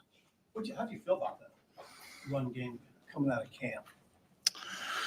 Well, I feel good about it, but, we're running against ourselves every day. So, after a while, you start to, you come out and you got the defense is yelling the play and the offense is, knowing what the defense is going to do. So it'll be really interesting to see when we face somebody else, obviously, handling different fronts. Now, Coach Clark's defense, is very similar to ours in that it's 3 down, 4 down, 3-3-5 hybrid. All the same things that they do is what we do. And so you have to be able to handle their pressure packages and the way that they attack you. They held opponents to right around 4 yards to carry last year. So, it'll be a challenge, but I feel good about where we are. I mean, I wouldn't put oars on the running backs if I didn't feel like we had guys who could make plays. What are your expectations for Dylan, and how do you communicate that he doesn't have to do too much? No, we're not thinking that way at all. No. I'd rather lose the first game than the last game. So we're not going to ease into it. We're going to play. What does that look like? Specifically strategy, but mindset-wise. Yeah, Dylan's going to play. He's going to play the plays, right? When we call drop back, he's going to go back there, take his drop, go through his progression. Just how we want him to play when he's a junior. We're going to start day one that way. We're not easing into anything. Is that because of what Dylan has showed you? Would you do that with anybody? It's a great question. So I don't mean to demean it, but just this is where I'm at right now. This is just where I'm at. I mean, I don't know if I'd be like this with anybody else. I don't know. But this is just where I'm at. This is how I feel. It's a good thing. Bly Hill on that depth chart. Is he available to play? Are you expecting to let him play in this opener? Yeah, so Bly Hill came back from the knee and was doing really well. And then just, sometimes you come back from an injury and it leads to another injury. So he got some soreness in his hamstring. So he's available. But I don't know how much you'll have to see how this week goes. So that was kind of an unfortunate remnant of this past week, just some tightness in his hamstring, nothing serious, but he's available, but I don't know how much he actually will play. So you're looking at, Sierra Wright, you're looking at all those guys, Amari Sanders, Jeremiah Charles, Larry Tarver, all those guys will be ready to go. Henry He missed some time this camp. What's his status right now? He's back in the mix. I think he'd be available kind of like Bly on an emergency basis, probably trending more towards sometime next week being truly able to go play a full game. Is there anybody else with the status of that? I'm not very good at that. I don't mean that. I'm sorry. I'm trying to think if there's anybody else. Gunnar Gatula is injured right now. So Gunnar's got an ankle, has an ankle. So he's trending towards being able to play. Brody Tagaloa's. So I'd say Gunnar probably next week. I'd say Brody Tagaloa hopefully 2 weeks from now. Is there anyone else that you guys have injury-wise? I know it's been like 3 days, but an update on Tristan. Yeah, Tristan's kicking. He's in the mix. So we'll make a decision probably Thursday or Friday of who's going to kick. Is good. Yeah, Malachi's healthy. Yeah, Malachi's healthy. He's just he had a groin, so he's just a little bit further down on the depth chart right now. You mentioned Baylor 2019 and how some of the things leading up to this season have reminded you or you've chosen to do in a similar way that you handled with that team, like with the longer camp. And are there other similarities? And those 11-win team, I think are there other similarities? I sure hope so. Do you see some of those things, like just the maturation process of this team, their accountability, things like that you look for? Yeah, the hard thing is that was year 3. And, the team in year 2 figured out how to win. They got to a bowl game. They won the bowl game. So, that's really – we haven't made that step. We haven't gotten to a bowl game and won a bowl game. So, year 3 for me, there were a lot – it's funny. There were a lot of people who thought I was – there actually was like they were reporting on the news that I was leaving, taking the Jets job. And I was like, I'm not leaving here. Like, I knew we were going to be good. Like, I knew. Like, those guys were – they were dialed in. So, I think we have the same level from our older guys of accountability. It's just, learning how to win. I mean, it was a 53-yarder by a walk-on kicker to send the game into overtime against TCU. We had the ball 2nd and 19 with a minute left on our own 1-yard line, and Charlie Brewer took us 99 yards. We dropped the touchdown. So, we won 4 games in overtime or on the last possession. That's the secret sauce of where we have to get to with this team, right? But so that's why I'm not easing into it. I'm not going to just sit there and say, hey, Dylan, hand the ball off 42 times. Don't throw it. Oh, hey, go win the game for us. I'd rather coach the mistakes now. And if there are mistakes, coach the mistakes. And then when the time comes, As excited as everyone is to play, how good has this team been at trying to kind of stay in the moment, not get ahead of itself through fall camp to this point? Yeah, they've been they have their own saying. That's not mine. They say one better. And I think they've done that. They try to get one better every day. I think Corey or someone did that, and they stick to it. Not everything's perfect, but and again, there's just a core group of veteran guys that just kind of make the thing go. So, I think you're going to have everyone who starts on defense, but maybe one guy is a senior. Is that right? Correct? Or could be a senior. Still some COVID years out there and some injury, but pretty much everyone's a senior, right? So when everyone asked last year, why is the defense so much further ahead of the offense? Well, there's a lot of guys on defense that played a ton. Well, now what you're seeing on offense is you're starting to see the guys who've weathered the storm. They're getting a little bit older now, so hopefully, there's that mix. So I think they've done a good job. How might the offense's growth open up Sat's play sheet a little bit after he was pretty limited last season? Yeah, I mean, at the end of the day, to me, offensive football is about getting the ball in the hands of guys who can make plays and letting them make plays. And really, I'll just go back to the running backs. It's really about when we block it for 4, we can't just get 4 anymore. Like we need 4 needs to become 12. Block it for 4 and it needs to go be 80, right? And so that's the step that we have to see. We have big receivers, so we're going to face a really aggressive defense. They'll play man on us, and so there's going to have to be a lot of big body catches. And instead of trying to scheme up the perfect play, like we're just going to call plays and let the fellas go in. And so when you have guys you believe in, you got to let them go in. And so yeah, I mean, Sat's got it all at his fingertips, and the offense has worked really hard since the first week of June on these plays. Like we're not going to go out there and reinvent the wheel. We're not tricking anybody. Like we know what we're doing. We're going to go out there and do it and see what happens. On Jamal Banks, I mean, has he just been everything you were hoping he would be as a leader and a person, given that he got a single-digit jersey and he's kind of one of the top receivers? When he came in on his visit, both he, Miss Christie, his mother, a lot of times guys will sit there and they'll tell you their goals. And, he was talking about, nonprofit work and the things he wanted to do someday. And, I hear that a lot, right? And, he's one of the first guys I've ever seen, like, some guys do it, but to the level he's here to help affect other people. Like there's not a day that I'm not blown away by his impact on other people. He just lives such a life of gratitude. And he is an amazing, amazing person. And so I think he's had a really good effect, on those guys. And then his professionalism, you have him and Nayor have brought a tremendous sense of professionalism to an already really good group. And so, it's going to be kind of funny out there. You're going to have Nayor, playing at his third school, 4th or 5th year senior in one play. And then you're going to have Jacory playing his first college game, probably the next rep. So it's kind of it's a fun time to be at Nebraska with these guys. But Jamal's Jamal really is. And you know what's great about Jamal's voting? The guys on defense voted for him. The O-line voted for him. You know, he's respected by everybody. Back to the nonprofit stuff that you talked about. What's an example? You probably should talk more to him. I mean, he led our team for us, though. I mean, in terms of what he's doing outside, but like for us, like he led our team in community service hours. He led our team in, we do our off-season points. I mean, he literally shattered what anyone else had ever done. I'm talking about at 3 schools. Like just the amount of stuff that he did in the off-season and he does shattered anything anyone's ever done. And so, and he and Elliot Brown, and Elliot was right there with him.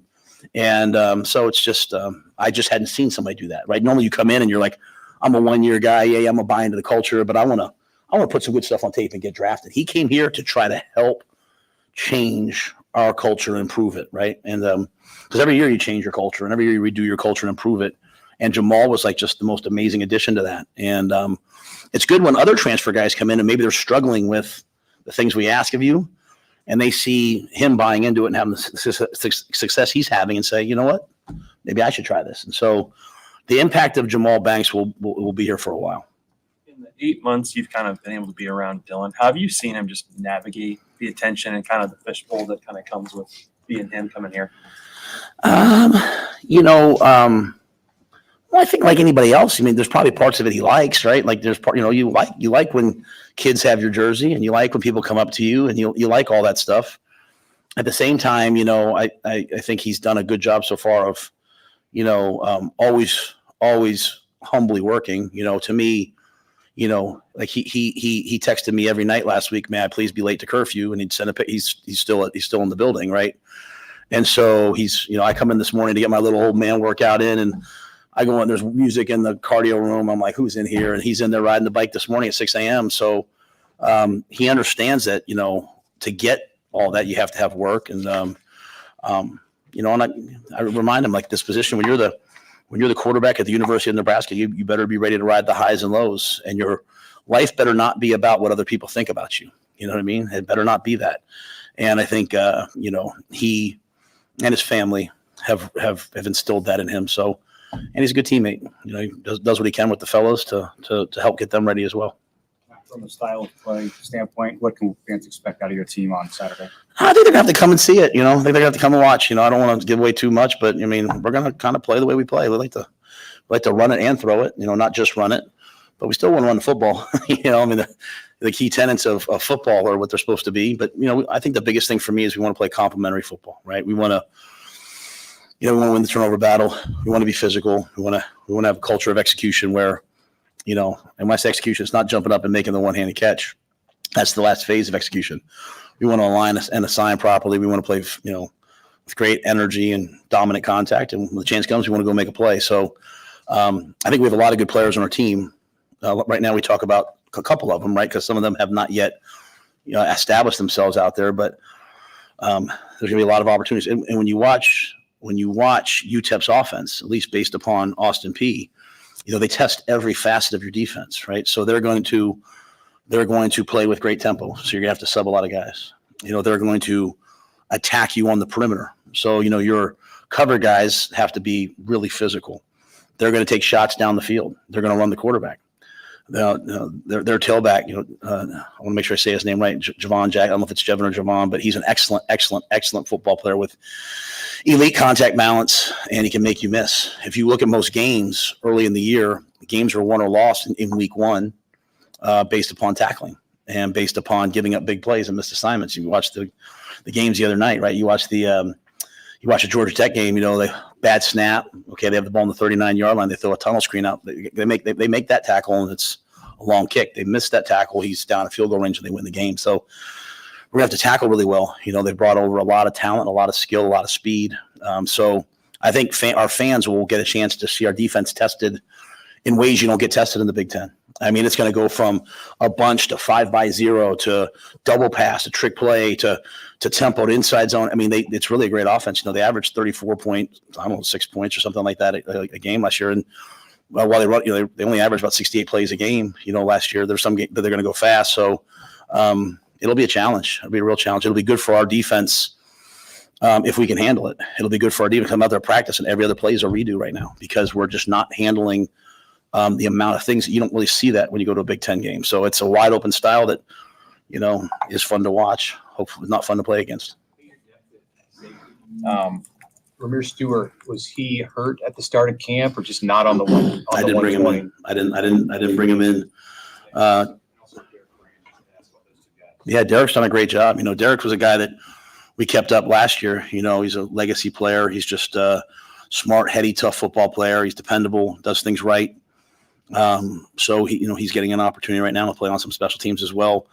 But Ramir, I held him out from the season. It's really been his weight, being where it's supposed to be. And to his credit, he handled that. And when he showed back up at camp, he showed back up, and he was in good shape. His weight was down, and he got an opportunity. He played the way we're not capable of playing. See, we believe that Ramir's a really good football player, and he just is going to have to. He just had to cut loose a little bit. So he's in the mix. He'll play on teams, and keep his weight down about 205. When he's at 205, he's an excellent safety.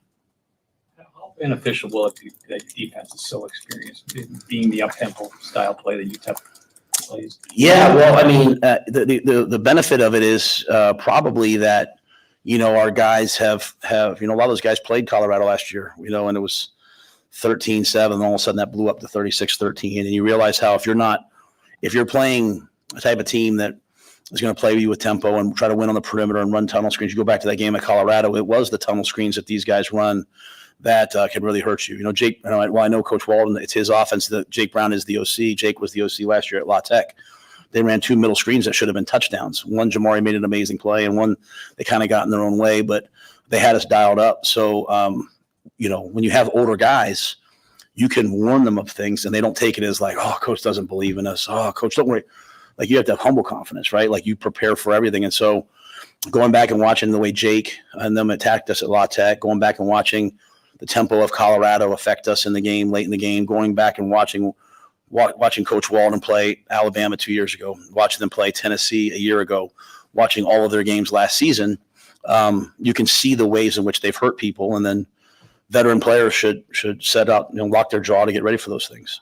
When you play these teams that just roll out 50 new players, you're going to have this week, next week. Like, how do y'all as a staff just feel prepared for that? We watch a bunch of film of a bunch of different people. You're watching, if you want to watch Goodman, you got to watch Austin P. You want to watch Jackson, you got to watch Austin P. Then you got to go back. If you want to study the quarterbacks, you got to watch one here. You got to watch one at UTEP. Then you have to go. You got to watch Eastern Kentucky film, and then you have to watch the O-linemen. But as much as anything, we always try to focus on ourselves, study the other team's players, focus on ourselves, and then say, what do they have? And I think a big piece of it's going to be the tempo. It's going to be the heat. It's going to be 85 degrees. I'm glad we got, the mock game on Saturday was like 100 and some degrees outside. So that was good for us. And, even after we were done, we ran conditioning. So I think we're in pretty good shape. After locking it down for the 2 major scrimmages and wanting your guys you mentioned to just play their game, how are you hoping they translate that to then playing out there in front of 90,000 on Saturday? Yeah, nothing should be different. Nothing should be different. No, you should not play differently when there's people watching. If you play differently, you were doing something wrong to begin with. I'll never forget, and I've told this story before. When I was a young coach at University of Buffalo, we got fired with 2 games left in the season. I remember my dad saying, "However you coach these 2 games is really who you are as a coach." And those words always made sense to me. Like, if you start doing something differently because of a certain game, then you weren't doing enough to begin with. And so our guys have worked very hard. They compete against each other. We do a lot of good on good. I'd like them to go out there and spot the ball and compete, just go play. Prepare with tremendous respect for your opponent. But when we go out there, it's about us. And I want to see us ride the highs and lows of a game. That's the difference, right? Like, they played Tennessee and it was 6-6 right before the half. Like, you could feel Tennessee, like, losing their mind a little bit. Like, this is a really good football team, and Scotty's a great coach. Like, they're going to go for it on 4th down. They're going to take their shots on us. And if one hits us, we have to regroup and say what's next and keep playing. And, thankfully these games this past weekend showed a lot of that, right? It's the teams that were resilient that could ride the highs and lows of a game, like that won. That Montana State game, I mean, they're down by 17 and they come back and they win, so I think just, again, constantly educating our guys about, now that we're in the games, this is what it takes to win. And really, it's just about staying in the moment, playing each snap. That's my hope for them, and we'll see it. But the crowd should do nothing but energize us. Coach, you took a pretty good edge guy, Westmoreland. How do you think he's going to affect your protections, and how do you think the tackles are going to handle him? Yeah, Westmoreland's a pro. He's a pro. He's versatile. Great arm over. Great ability to affect pass rushers with it. He can rattle his pads, shoulder shake, and get tackles off balance. Not afraid to take the inside move. Which is the hallmark of a really confident pass rusher. He's got a great motor. And he can also drop into space, So while he is sort of like a known rusher, you also have to account for, hey, what if he doesn't come? You can't put a back on him. So excellent football player. One of the better guys we'll see. Credit to their coaching staff. He probably could have gone to the portal and played anywhere, but he wanted to stay at UTEP and stay for them. So really good for us. There's been a lot of questions by you guys, a lot of questions by us about, our tackles and tackle depth and all that stuff. So they're going to have a great challenge week one. And when it comes to playing a great pass rusher, it's really the job of all 11 guys. Like you can't run that triple release you saw on Instagram versus press. You got to get open quickly because you're beating the pass rush, right? And the quarterback can't, pass on one because he's getting greedy to go to two. He's got to take a profit when he can. And so we got to get the ball out of our hand. We got to pass the ball. We got to run the ball. We got to chip. But yeah, he's an excellent pass rusher. And you go to the other side, Gorey's a really good player as well. So they have two really good edge players. And again, Coach, JJ Clark, they will zero you up. They will come after you. They will blitz you. And so we'll have to handle the pressure and handle the blitz. There's not one part of this coaching staff we're playing against that doesn't come in to try to win. Sometimes you play people and they're just like, hey, let's play it close to the vest. These guys, they're coming to win. And so it's really, really, really, really great first test for us to handle someone that's going to throw everything at you. And but a big part of that is Westmoreland and his ability to just change the game. Did you guys give up the black shirts? Tomorrow. Yeah, tomorrow. Yeah, tomorrow.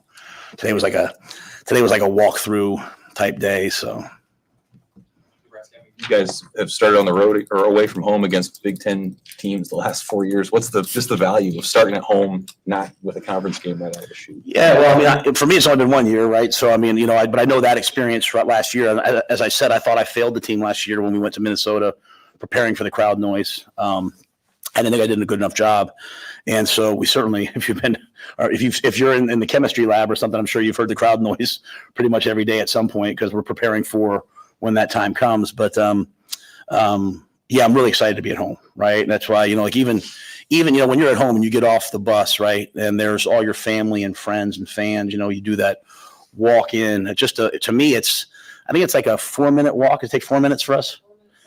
4 minutes and 7 seconds, Doctor, because they time it for me. But to me, it's 4 minutes and 7 seconds of gratitude, right? It's 4 minutes for me and for our players to recognize that playing at home is about way more than just us, right? It's like fan day. I just reminded our guys, like, there might be kids at fan day that won't ever get a chance to come to a game, but they get a chance to come to fan day. Like, if you walked around, I don't think you saw any of our guys' phones out. I hope you didn't see them on their phones. I saw them interacting with. So one chance we get on game day to interact with the fans, right? And just be reminded that, hey, that we're part of something bigger. And there's a reason why we ran that stadium all summer. And there's a reason why they were running those. So the reason why the coaches even ran it. I ran it once. And after that, I said, hey, guys, this is going to have to be a player-led team because I can't do this. But there's a reason why we did that because it's bigger than just us. Right? It's bigger than any just one guy. It's about the team. It's about the university. It's about the state. It's about everyone that comes to the game. So I'm excited to be at home. I'm excited to have that lack of crowd noise. But along with that comes the distractions of, like, am I going to play a play and then wave to my mom, or am I just going to play the next play, right? And so there's a lot of things here that, with a older team they'll get, when some of the young guys get in there, we'll have to just keep refocusing them. And that's why I said what I said. We have to go like this every single game and get better. And that's why we're going to start off playing the way we want to play at the end of the year, at the beginning of the year. And if it doesn't look perfect early on, we're not going to flinch. We're not going to flinch. We're going to do what we do and just try to get better every year, every game, so that when we end the season, we'll have played our best game, the last game. It's NFL cut down day tomorrow. I'm sure that was an emotional time for you when you were in the league. But I was curious just about Phelan Sanford, and the plays that he had during preseason. It's not easy to make a special teams on your first roster, but just if you paid any attention to the work he was doing and his chances of playing in the NFL. Oh, yeah, I paid attention to Phelan. I showed the team when he scooped and scored and ran the ball back. I showed the team that, right? Because he is the epitome of what we're trying to build, right? He's the epitome. It doesn't matter how you get here. It matters about what you do once you're here. And for all of our guys, I'm talking about for the 5-star recruits that come into us or the walk-ons, I want their best days to be ahead of them. And Phelan's a winner. Same guy last year that started the season off with no scholarship and was going to pay his own way until the last day we were able to get him something. So yeah, I'm excited for him, and I bet you, if he makes it, great, and if he doesn't make it, hopefully they'll bring him on the practice squad. One of their coaches, I talked to one of their coaches this year, and he just talked about what an unbelievable grinder, and he's the type of guy that in that league, when you have a guy that is going to be healthy, that can do multiple positions, and is going to show up on game day.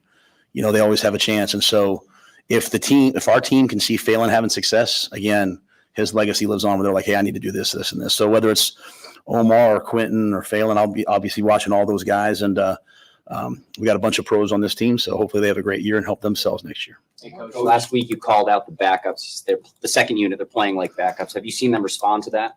Yeah, I think some of them understand, okay, here's what I need to do. And, really, I feel like we're 3 deep on the D line of guys who can go in. I think there's about nine, maybe 10 guys who are prepared to play.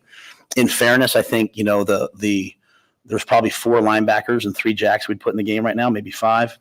It's really in the secondary where we've been challenging some guys, right? Like, I mean, if you're here on scholarship and you're a DB and you're not starting on special teams, you have to really look at yourself and say, why? Like, I'm fast.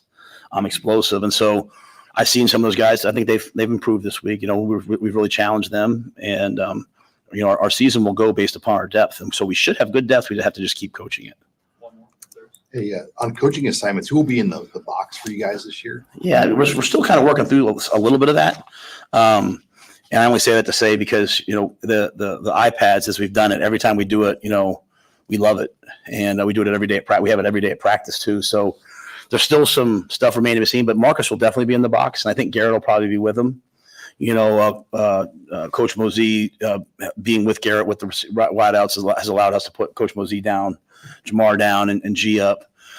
So I think it'll be like that, and then some of the QCs and analysts, and then I think most of the quote unquote position coaches on defense will be down, and most of the QCs and analysts will be up.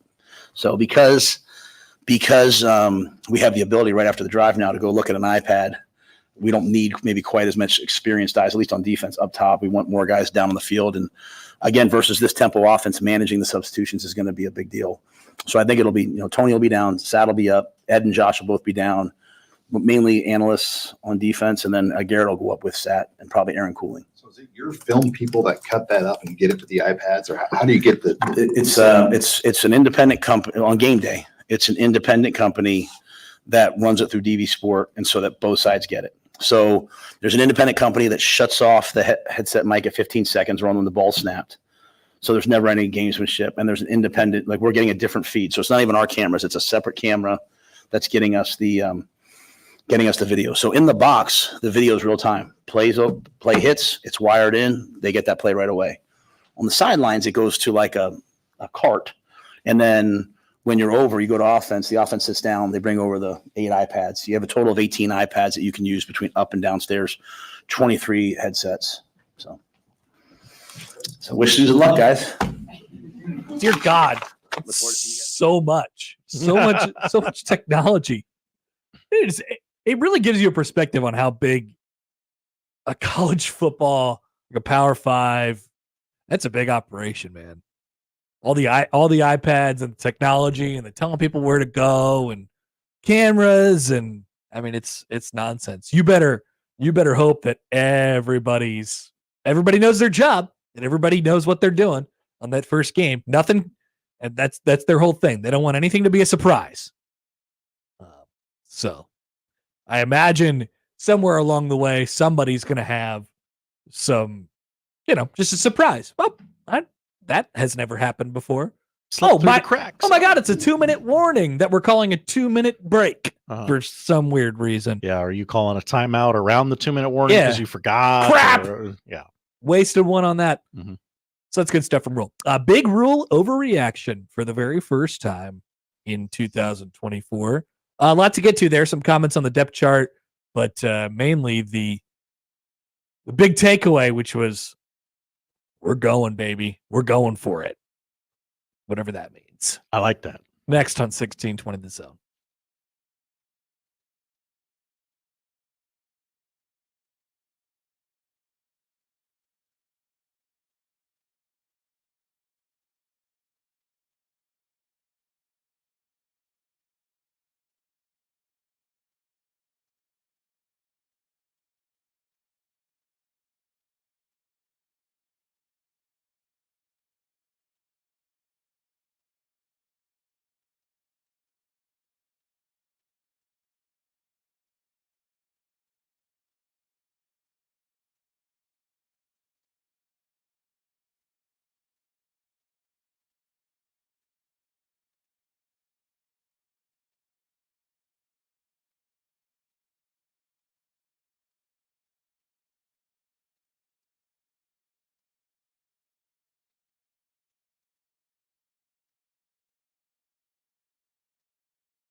Red Hot Week! Big Rhule overreaction. Week number 1. There will be several more of these throughout the year. There better be. Yeah. Oh, yeah. We don't need somebody getting fired after the first game again. Yeah. I guess that one was after the third game, but it really should have been after the first game. Actually, it should have been before the first game, but that's a different topic. Here's the big picture from Matt Rhule. We'll get into the details, the specifics. I thought there were some interesting comments on running backs, injuries, why the depth chart looks the way it does, what the mentality of the team is right now. But here's Matt Rhule. It's a really good window into what he's been saying throughout fall camp, which is we're not holding anything back. Specifically, he asked about Dylan Raiola. He's going to play the plays, right? We're not going to do anything special. We're not going to try and ease him in. We're not going to try to get him a throw early.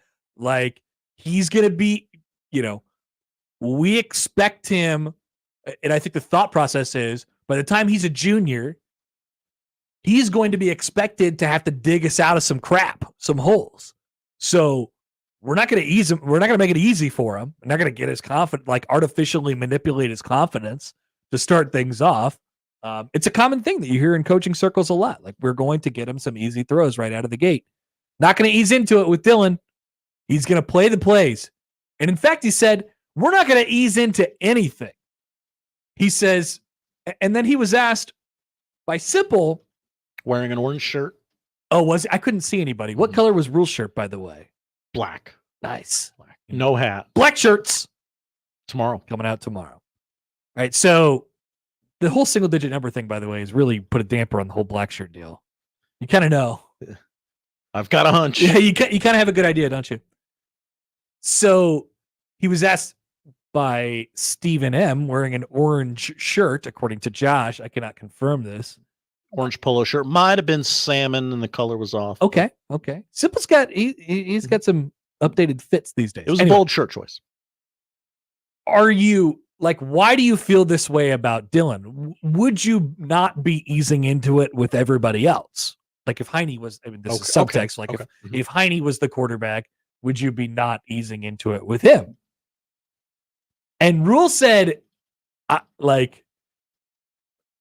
don't know if he was trying to, not once again, not tuck up Dylon the way he's not been talking up Dylon this whole offseason. But you could tell there was an emotion behind this too. He goes, we're not easing into anything. I can't answer that question because this is just where I'm at. This is just how I feel. I don't know if it'd be this way with anybody else. This is how I feel. It's a good thing.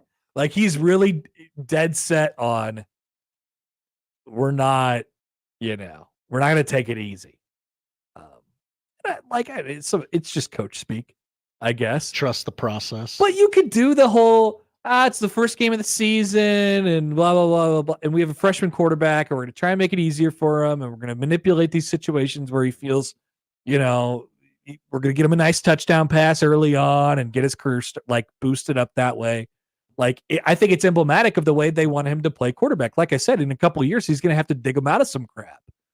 Maybe this year he's going to have to dig him out of some crap, but he really wants him to play the position, right? We did this whole topic last week, Josh, of where the 5-star quarterbacks go and what offenses they play in and how easy it is for those players. It is easy by design, right? And like I said, he's giving up stats. Dylan is. He's giving up stats. He's giving up the Heisman, an opportunity at the Heisman. He's giving up the number 1 overall pick. But what they hope is by the end of his 3 years here, 4 or whatever, is that he is better prepared to have success in the NFL, regardless of what his stats might look like or where he is drafted. And they're going to start that right away. So if he throws a pick, he throws a pick. Learn from it. Figure it out.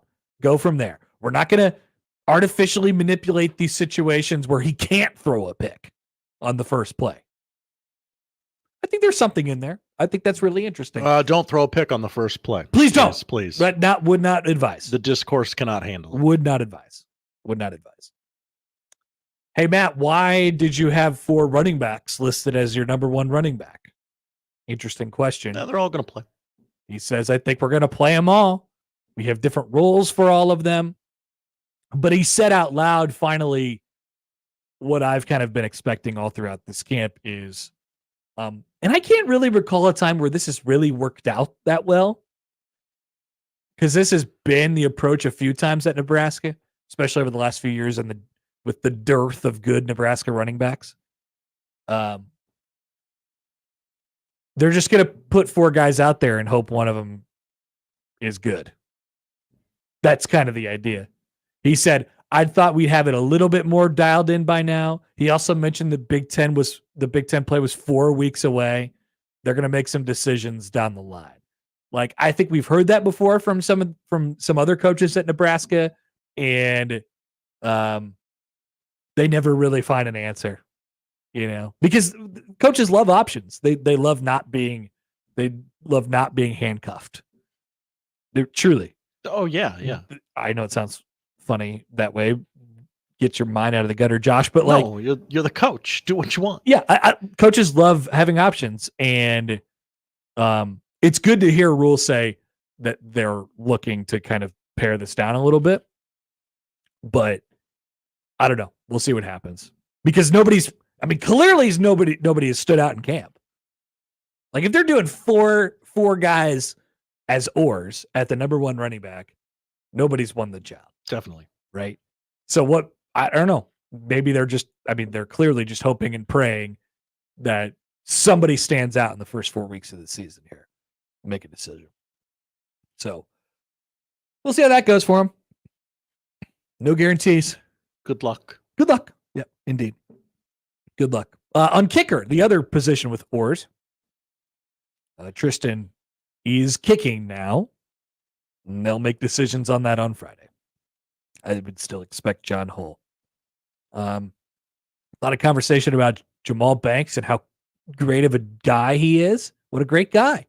Jamal Banks. He loves nonprofits. He brings professionalism to the group. He led the team in community service hours. Mm-hmm. Matt Rhule, what's your message to fans on what's your brand of football? What's your style of football? He said, I think you're going to have to come see it. He said, we're going to play the way we play. We want to run it. We want to throw it. We want to play complementary football. We want to win the turnover battle. We want to be physical. We want to have a culture of execution. All three phases. Yep. So I think we learned a lot in that quote. Still some tickets available, by the way. Matt Rhule clearly trying to sell those final 100 or so tickets. Is this true? The sellout is not a sellout yet? That is correct. Oh, my. We are not sold out for UTEP. Oh, my God. Kids, if they don't make it to that 400 sellout, I'm gonna throw myself out this window, and it's all gonna be your fault. And it's a long fall. I'd probably injure my ankles at least. Almost assuredly, yes. I'd be alive though. Out of this window, I'd be alive. It'd be close. No, it wouldn't. I don't know. I would be alive. Hold on. Connor walking over towards the window, peering down. Assessing the fall. I'm going to say 15 feet. I'm not dead. I'll do a dive roll and I'm fine. You ever jumped off a roof before? I'm Connor Happer. Yeah. I could jump out the window and live. I don't want to. I would live. I would absolutely live. This is not a thing that we're going to do where I put this to the test, okay? Not jumping out that window. Dave writes, he says there's approximately 250 tickets left. Okay, they're going to sell out then. That's fine. But if they don't, I'm throwing myself out that window. And I'll do it for a good cause. Star Wars feet. All right, now I want to see this. I'll show you guys. I'll pick up the camera later in the show and we'll point it out the window and we'll see what happens. We'll see how it looks to you guys because I can tell you it's not that far. It's not that far. A lot of good conversation about UTEP and what they have. They have a pretty good defensive end. His last name is Westmoreland, and he's a pretty good pass rusher. He says he's going to be one of the best guys they see this year. The black shirts will come out tomorrow. I love this nice little. Sam threw this in there. Hey, have you been paying attention to what Phelan Sanford is doing? And I wasn't watching the press conference. But I imagine Matt Rhule was doing like the Jack Nicholson, yeah, because his response was, "Oh yeah, I paid attention to Phelan. In fact, I showed our whole team Phelan Sanford and what he did, and he's the spitting image of basically what I want to create this. How I want to create this program. So yeah, no doubt about that. Injury wise, Bly Hill was doing really well, was on his way back, then had a hammy. He's available, but we'll have to see how much he plays. That kind of sounds like he won't play. Gunnar Gatula is hurt right now, but short term, they could use Henry Lutovsky in an emergency situation. Doesn't sound like he'll play. Brody Tagaloa is a couple weeks out, and like I said, Alvano is is kicking right now, but they'll make a decision on kicker on Friday. Malachi Coleman had a groin, that's why he's a little further down on the depth chart. He is catching up. I did catch him at one of those open practices, riding the bike. Malachi. Okay. No surprise to anyone there.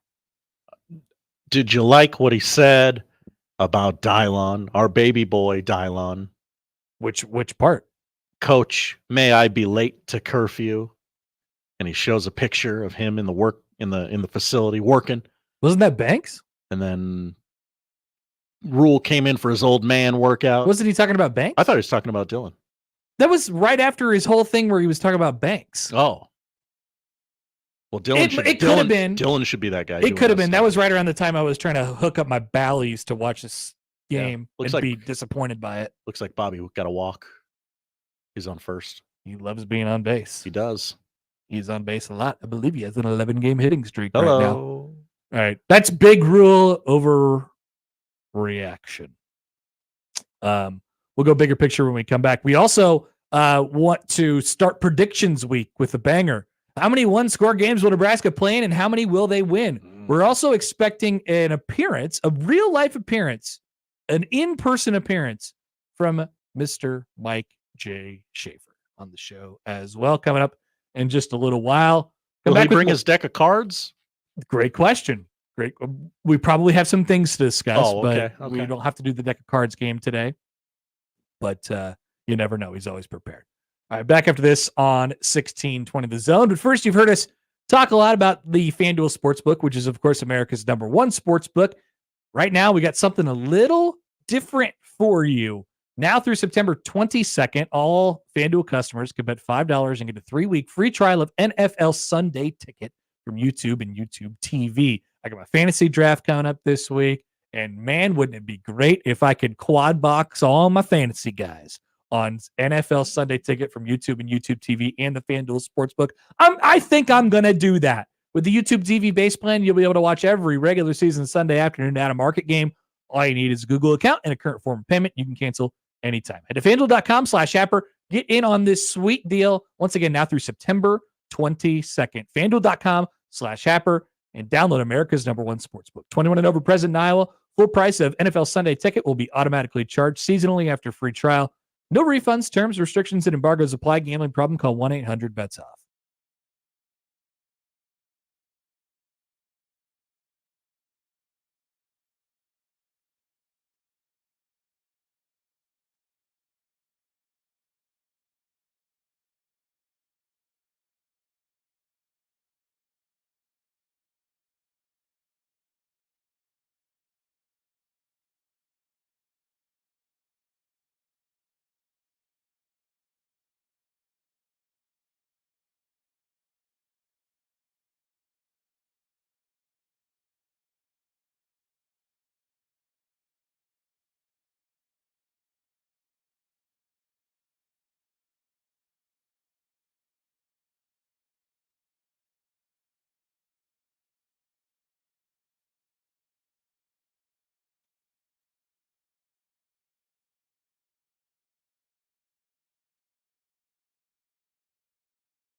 He does it the only way he knows how. With his massive sports brain sprinkled with a smidgen of rabble-rousing. Let's get back to the Connor Happer Show on 1620 The Zone. Josh, you cannot think that I would die if I jumped out that window. It's not that far. I really don't think you would. I think it would hurt. It would definitely hurt. That's all. I just like playing the card of, a rationally confident Connor thinks he could jump out the window. Texters are writing in. There's or YouTube people are writing in. They're saying so. Let's go to a bunch of these. Hokie Scare. If they don't hit that 400 game mark, Connor Happer is going to be immediately declaring for Matt Rhule to be fired. LOL. That's a callback to earlier. Bamon writes in, is this the new Connor? I could survive that window jump. Absolutely it is. Charles thinks Connor would survive jumping out a window. Full question, Bamon, would he survive jumping out the window? Star Wars Fiend, Connor, no big deal. I jumped out a window at FNBO Tower downtown and survived. I don't think that that's true. That can't be true. And those are all the comments about me jumping out that window. If you guys saw it, it's not a big deal.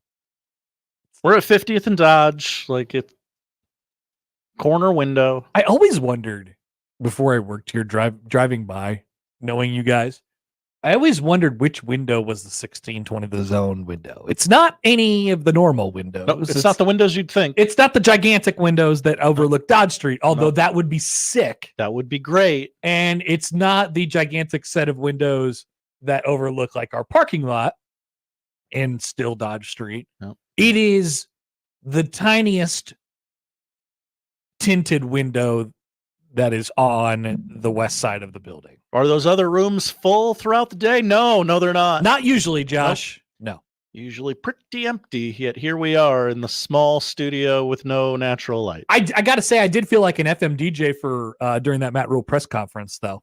This is? I just kind of sat there for a while. Got some work done. I turned on the Royals. It was kind of a nice 20 minutes there.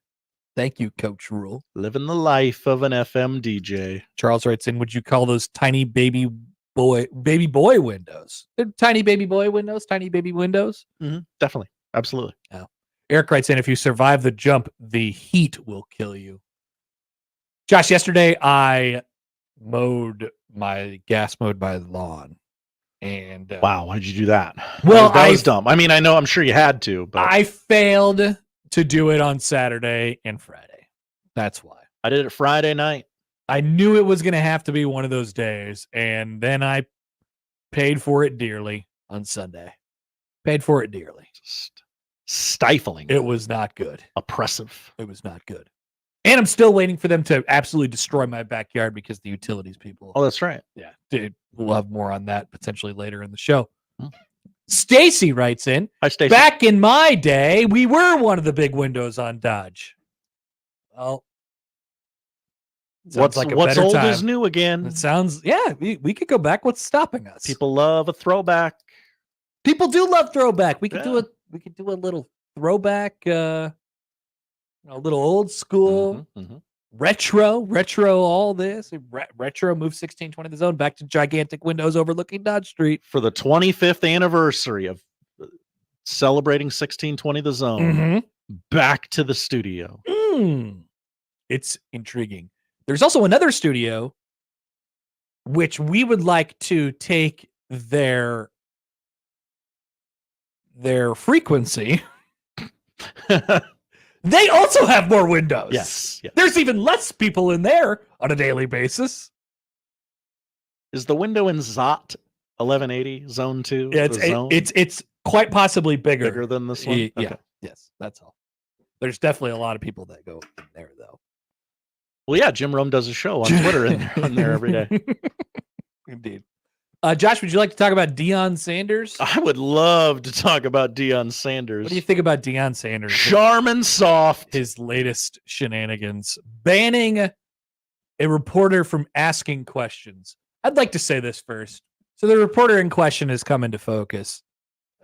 Sean Keeler Sean Keeler has worked for many publications over his time writing about various things. Too many? Yeah. Oh, okay. Yeah. Too many. Wears out his welcome a bit. I'd like to say that I am going to make fun of Deion Sanders without saying I have support of Sean Keeler, because I do not.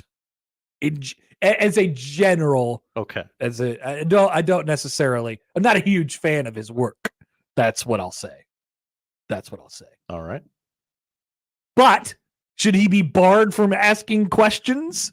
No, he should not be. Was that lady at Big Ten Media Days barred for asking stupid questions? No. It always turns it immediately gets so personal with him. He goes, "What made you this way?" I'm like, Jesus, I'm just like, and he was like, well, and they cited all the things, all the reasons why, and all the things that he wrote, the cult of person, whatever he wrote in the thing, and obviously, like Josh said, incredibly soft. Imagine doing what he's done, having as much success as he's had for his entire life, and being that soft. I mean, like, seriously, like, he hasn't heard this stuff before. How many people? The problem is that he's just shut it out his entire life. He's surrounded himself with people who agree with him. He's surrounded himself with yes men. He's surrounded himself with his family, and he has tried to insulate himself from people who say stuff about him that he doesn't respect, or just people who say stuff about him in general. And so he acts like it's foreign every time somebody comes along and has criticism of his program. And in reality, it's just not. Like I've said this on this matter before. I think that he really thinks that the people who talk the way that Sean Keeler talked, or what he doesn't like about him, I think he thinks that he's like on an island. He's not. No. In Deion Sanders' world, everyone loves Deion Sanders. Yeah, absolutely. So, like, how many people told him, "Yeah, I don't know if you should play an NFL game and a baseball game the same day"? Like, I don't know. I don't know if that's a good idea, Prime. You don't have to do that. And guess what? He did. And it worked. He did. And they made a 30 for 30 out of it. Indeed. So this has been the way he's approached things. And this is not a commentary on whether it's going to work or whether it's not going to work. It is a commentary on, like, how he does his business, how he goes about his approach to things. It lacks any sort of I don't know, perspective. It's just him. It's just his perspective. And that's why it's all of his press conferences are so odd. Have you ever listened to a full unedited version of one of his normal press conferences? They are so odd. Every time a reporter, will ask a question, he'll have a comment back to it immediately. Mm-hmm. Hey, it's blah, blah, blah, the Denver, Denver.com or whatever it is. He's like, hey, how we doing today? You feeling good? He'll, like, stop the person from asking the question. Is like, how's that? How are we doing today? Mm-hmm. And he'll, like, do that thing. And I think he thinks he's being, I don't know what he thinks he's doing. I think he thinks he's trying to manipulate reporters. I'm not sure. This is a bad example, but he's trying to hear me out on this. He's trying to OJ people. People would always say that when they interacted with OJ, that for whatever reason, no matter what you thought of him, he made you feel like the most special person in the world whenever he talked to you. Yeah. Just, oh, you got OJ'd. Yeah. You fell in love with the persona of OJ because he, graced you with his presence and talked to you for 45 seconds throughout the day. I think that's what Prime thinks he's doing. Yeah. Everything too always becomes like now it stopped. Everything too becomes like a you versus me. Like we were talking about in the crossover. Why do you get to ask this question to me? I've done more than you. Why Why do you get to ask this question? Well, like, I don't know, Dion, that's kind of just how it works. Like, why am I sitting here asking you a question? You only have 4 toes. It's the same thing. Like, we could ask the same thing back and forth. And that's how most of his press conference go. Like, they get really personal and really, I don't know.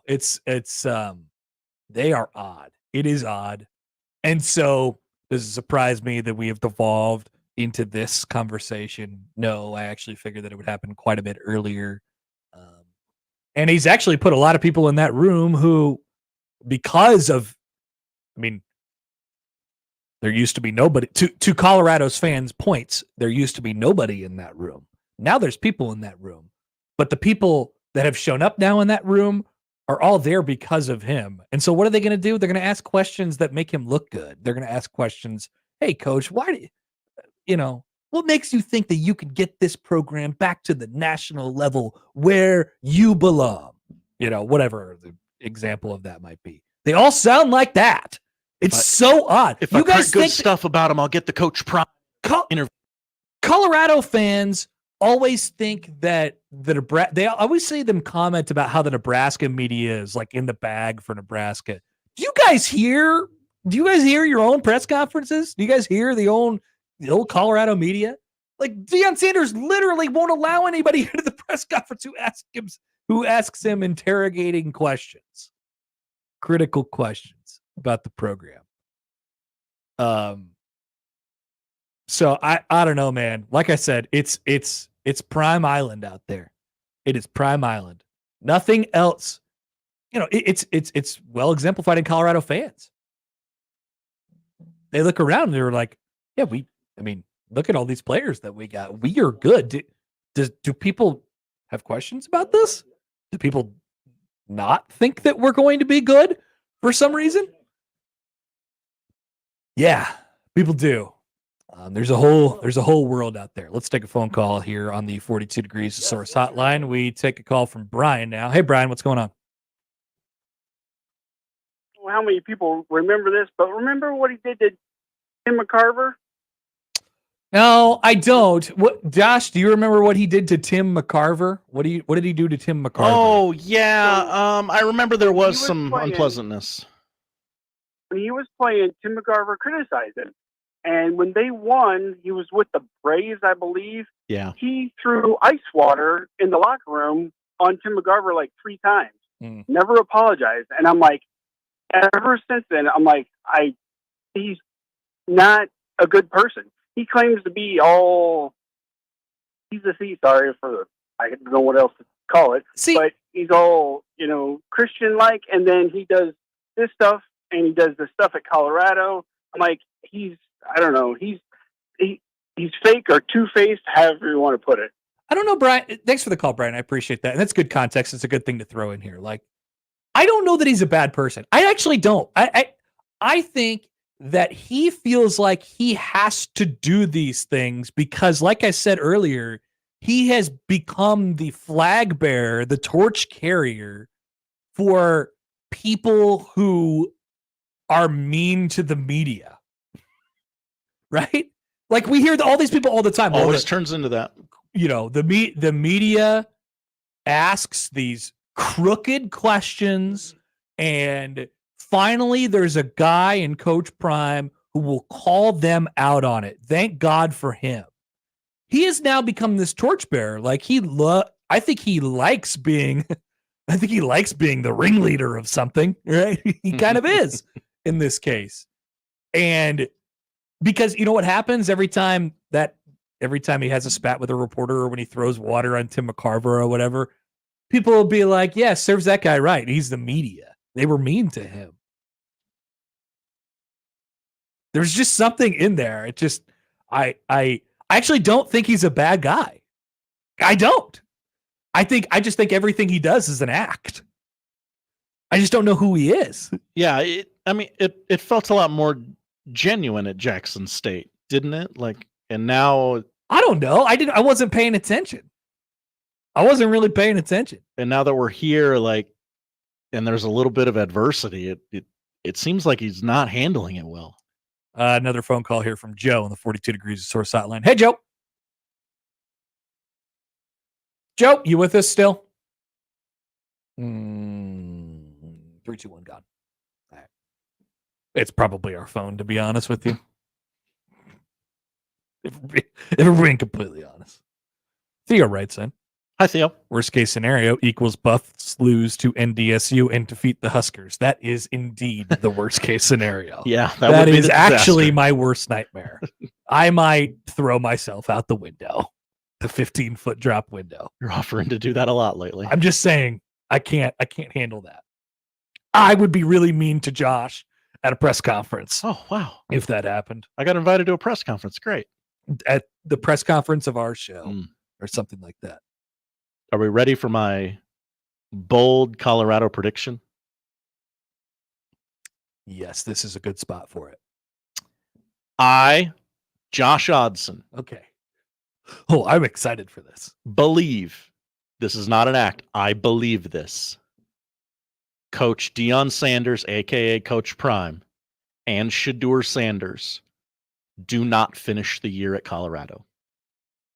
I believe they will pick up their ball and go home. Off the roster. Yep. Off the team, off the website. We don't need this. We're focusing on the NFL draft. Yeah, I've seen people keep saying that. I don't know. I really don't know. I could I see it going that direction? Sure. It is definitely explosive. Once the season becomes quote unquote lost. I do think they're better though. I yeah. think they're a better team than they were. They have better players than they did a year ago. They do. I don't know. Like they could go to a bowl game this year. And would they hang around for a bowl game? No. Hey, I got you back to a bowl game. Time to go. I don't know, man. Okay. Josh is doing it. Josh is saying it. It's me. Shedeur and Deion, both gone. They will not finish the regular season at Colorado. Just full stop. Yep. They're gone. What if Deion just sits there in the last 3 games of the season? He peacefully transitions power to another coach, another coach. Well, Connor, when you accuse the media of things, you tend to not enjoy peaceful transferences of power.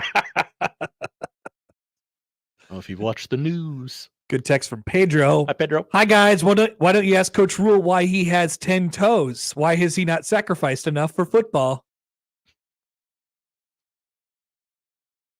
No, we don't need to be picking on the number of toes he may or may not have. Yeah, I don't know. That was possibly out of line by me. Possibly out of line. On the radio, it's fine. In a press conference room. Oh, yeah. No, thank you. No, thank you. Okay. All right. Some of your text thoughts on the other side. We have plenty more to come. Still expecting a visit from visiting hours are open. Mike Schaefer has signed his name on the clipboard. Back with more on 1620 The Zone.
Boy, I really do not want to jump out that window.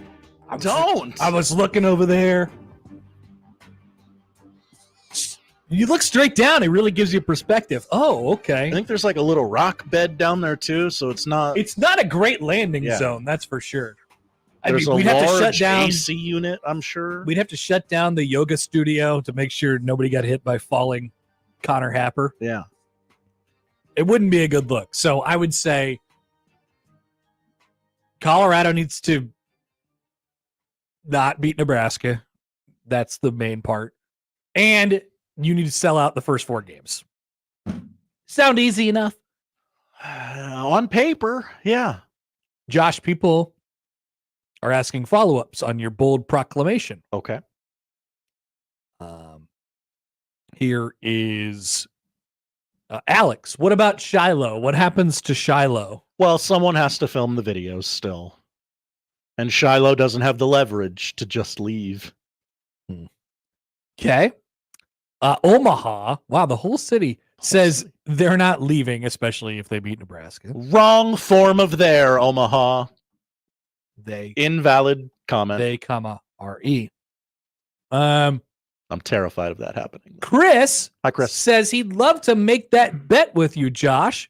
There's no way that happens. And Josh, how much are you willing to put up? Josh. Connor. How much you gonna bet here? It's not a bet, it's a bold prediction. Therefore, the base level of it coming true is very low. That's what bold predictions are. Josh loves taking a shot at plus 1,500 odds. I do. Or plus 8,000. I see those big numbers and I get stars in my eyes. You do. You really like them. And it's been profitable for you a few times. If you know what you're doing, it can be profitable. So you're taking a crack here, and I respect you for it. Thank you. Calling my shot now. Yeah, you're getting odds. That's what's happening. Star Wars Fiend, what are the odds? The chat would like to take you up on this one. The whole chat versus Josh. It's always been the whole chat versus Josh. Always. Now you're the torchbearer for people being mad at you. Yeah. I will not jump out the window if that's what you're wondering, chat. That's our new usual bet. If you lose, you have to jump out the window. I don't like it either. No. That's big stakes. It's not, people usually like buy each other a sandwich or something like that. Nope. You got to jump out the window. I'd rather have that sandwich than a Shedeur Sanders Heisman ticket. Also, I believe that window is fortified. Yeah. Completely. You know, it's like a Vegas hotel. Nothing getting out of there. Nothing good. Did I just do this? Did I just show my watch? You did. Interesting. You did oh my gosh. Interesting. Ooh. Reagan's walked in a run. Dude, I don't like the way he's been pitching lately. Uh-oh. He's been kind of just figuring it out, been skating by a little bit. That's a strike. I believe that's his 43rd pitch in the second inning. I do not like this. Now we got mash tonight. I told you to put the body in the mash. In the mash. All right, Josh, one quick thing here before we get to a prediction coming up in a minute. Tell me about this Little League World Series thing. What happened?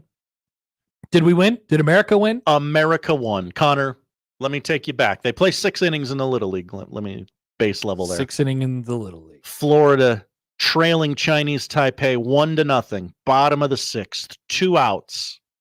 We put Florida up against a whole Chinese Taipei. Florida won the America side. Okay, scary. I'm going to call him a David Ortiz type, and all that implies. Big Papi. You got the first part right. Big Al. Big Al. Yeah, he knocks one into shallow left center and ties the game. A bloop. We go to extras. And Florida does the unthinkable. Runner on second. I don't know how many outs. It doesn't matter because they bunted. They bunted, Connor. Was it a squeeze? A suicide squeeze? No. Oh. No. They were trying to. They bunted a runner over. They were from second to third. Yeah. Okay. Sorry. They were going to give up the out for get the runner in scoring position. I believe there were no outs at this time. They did this to success. great success because Chinese Taipei threw the ball away, threw it into right field. On the run scored and they won? And the run scored and they won. Oh, okay. A World Series walk-off bunt.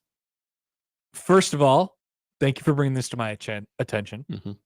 Second of all, I bet I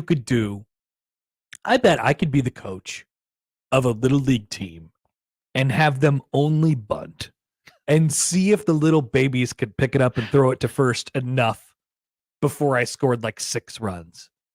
I could either bunt or walk. Those are the only 2 things that I could do. How many games I think I'd win the Little League World Series with the right guys. Get some fast guys, get some guys who got a good, got a good eye, walks and bunts. Those little babies couldn't throw up that baseball and pick it and throw it to first base on time. I mean, what's the number there? 7 out of 10 times? They can't do that.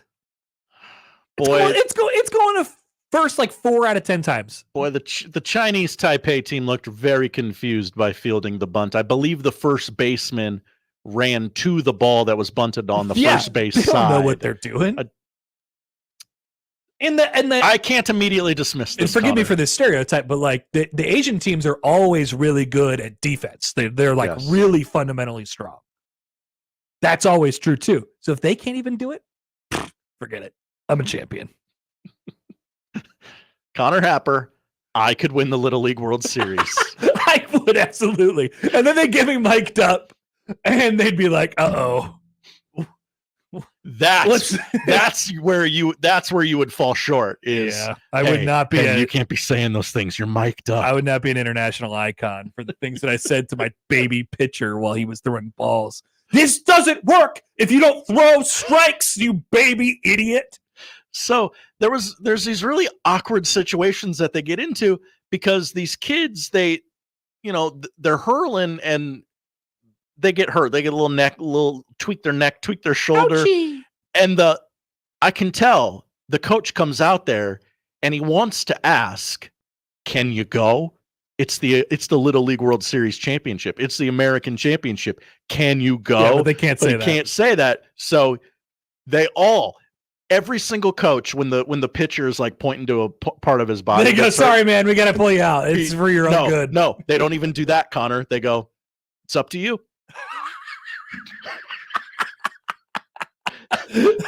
Wow, that's tough. You're right. It's reflexive to them. I can tell they've been trained on it. Like, it's up to you. That is tough. That's a tough situation for those guys. You can't have a private conversation. 2 weeks ago when they weren't on ESPN, that guy was throwing 186 pitches, and you didn't care about how many of them were curveballs. No pitch limit. That's for sure. No day of rest. He's yelling from the dugout, "If you got to get Tommy John, you got to get Tommy John. We need this. It's for the series." All right. Back with a prediction next on 1620 The Zone.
have you seen the cool new upgrades to North Carolina's football stadium?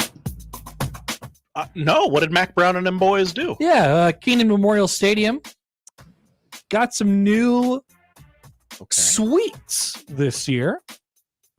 Oh, wait, I did see this. It's a lovely stadium with that Carolina blue seats. I mean, Classic. great green Bermuda grass. I mean, it's lovely. Their campus is fantastic. I've walked around it before. Tobacco Road. I went inside their football stadium. It looked magnificent. I went inside their baseball stadium. It looks great. There's just quite the aesthetic to that campus. So they have added some luxury seating for this upcoming football season. Experimental suites.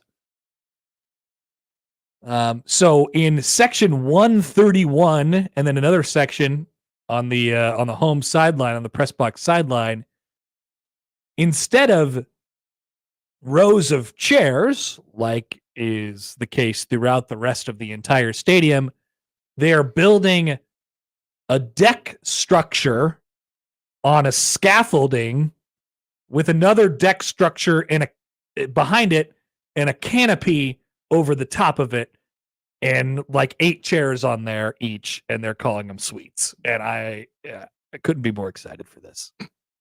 I'm sure it'll go very well. Their first game of the year. Which Definitely. I presume is this weekend. Yeah, the suites, well, they're at Minnesota on Thursday. Oh, that's right.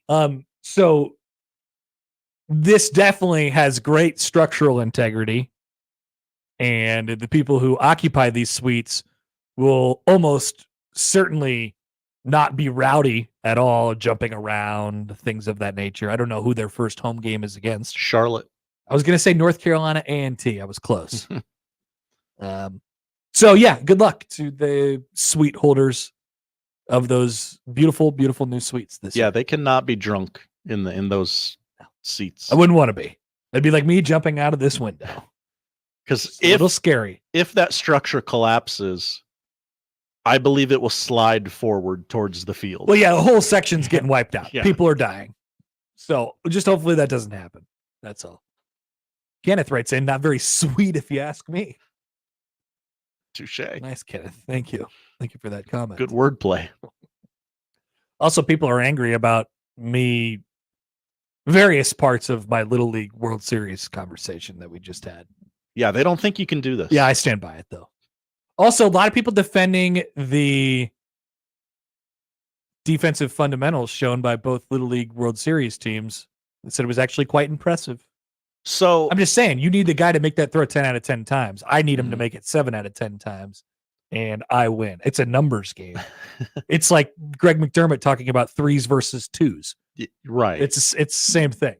I went over to my dad's house on Saturday night. We were celebrating a birthday in the family, and we were watching the Little League World Series, as you do at my father's house, because he might love the Little League World Series more than any human outside of Williamsport. Okay, that's insane. And he's likes watching the kids play baseball, and it's pure to him, and I love that. And so Definitely. I talked to him about it, and I'm just like, the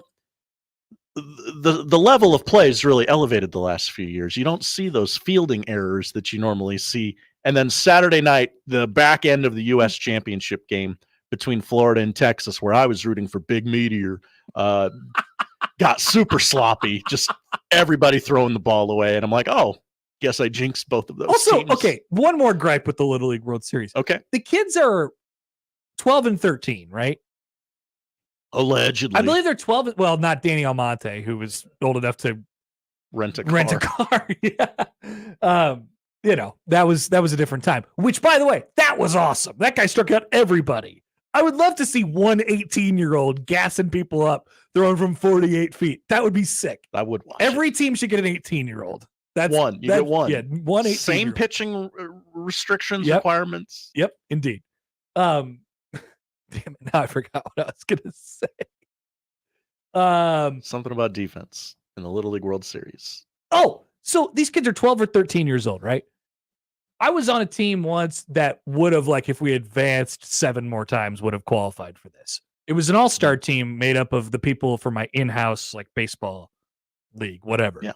We were playing on like almost full-size baseball fields by then. We're in middle school, or like right before middle school, I guess, fifth and sixth grade. Like we are like these fields that they play at Williamsport are like 100 feet. They're miniature. Yes. Even compared to what they play on a regular basis. Just saying, man. They're not getting real results out of this. Well, in the Northeast, they love their tiny baby ballparks. They do. They do. Have you heard the news about Aaron Judge hitting home runs? I have.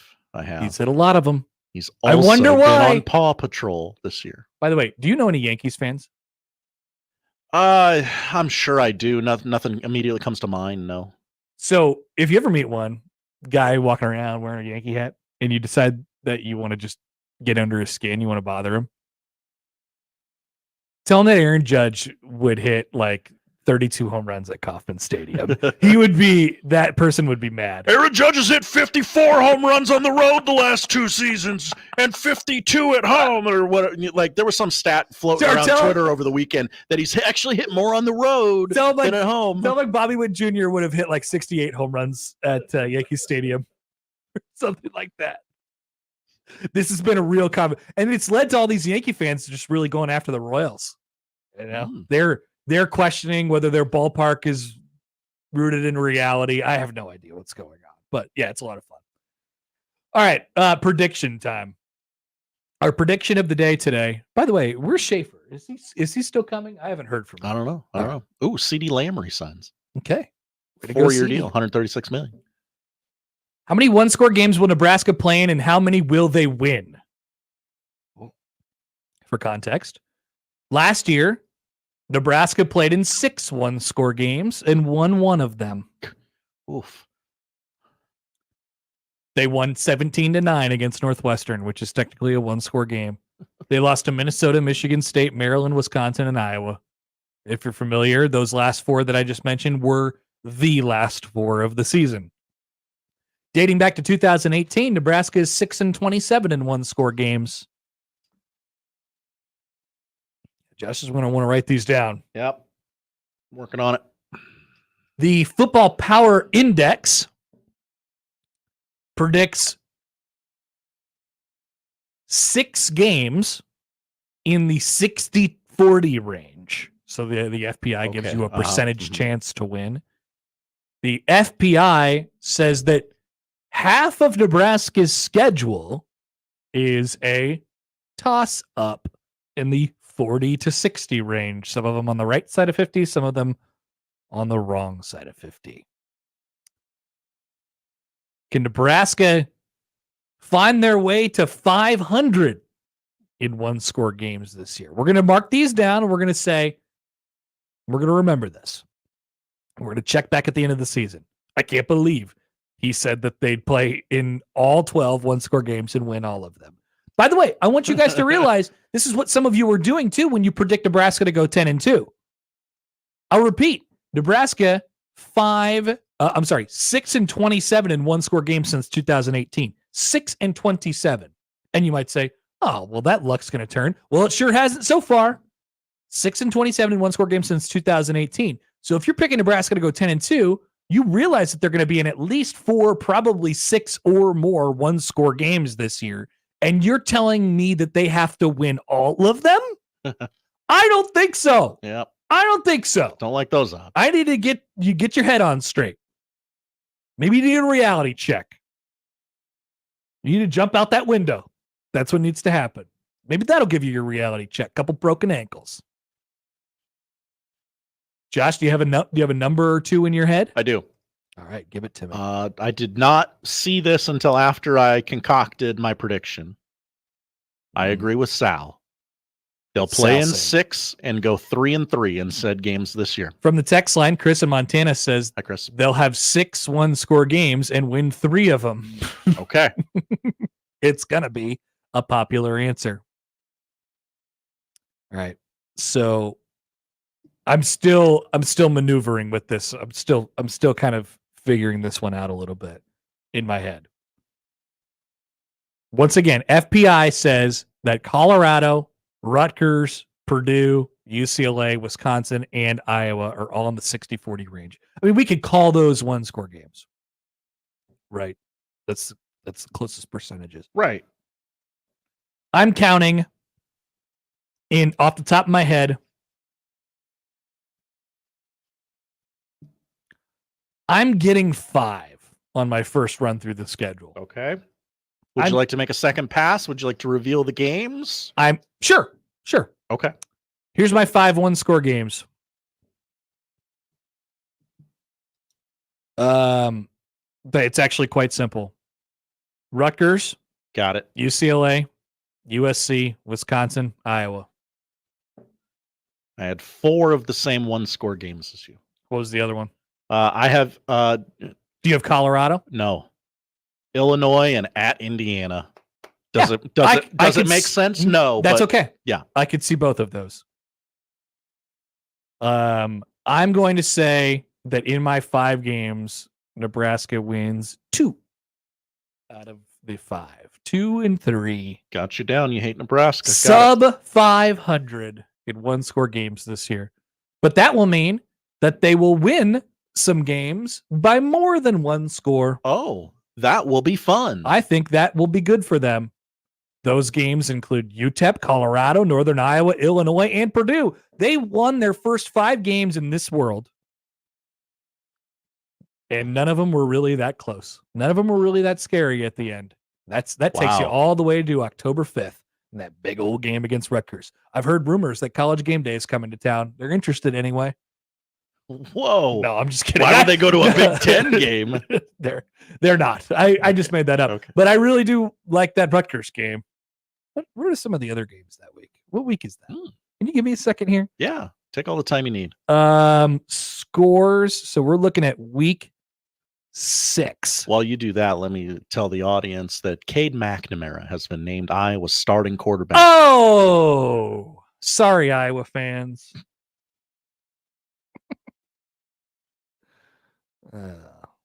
Sorry. That's no fun. All right, let's check some of the ranked games for Saturday, October. Yeah, give me the slate. I'll grunt it. Georgia gets Auburn, but we don't have to worry about the SEC, right? We got Ohio State and Iowa. Oh. That's something. Yeah. We got Penn State and UCLA. We got Michigan going to Washington. Rematch of the national championship game. I don't know if you heard that. We got USC going to Minnesota. Minnesota. We got Indiana Northwestern. We got Purdue, Wisconsin. Got some snoozers, I guess. That's the Big Ten slate. Big noon. Well, if Nebraska and Rutgers are both undefeated, that's like it's definitely brand-wise not a very exciting game for that week. Because you still have Michigan, Washington, you still have UCLA at Penn State, you still have Ohio State, Iowa. You still have, is USC Minnesota more interesting from a brand perspective than Nebraska Rutgers? Probably. Ooh. USC going on the road to Minnesota. Just sort of the oddity of look at this West Coast school at Minnesota. Yeah. But if they both have Rutgers and Nebraska are both undefeated and they both have little baby numbers by them, or maybe some people will start watching. Your sneaky game of the week.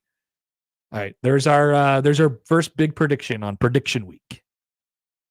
We'll come back. We'll try and make contact with Mike Schaefer, who I didn't check with this morning. I probably should have.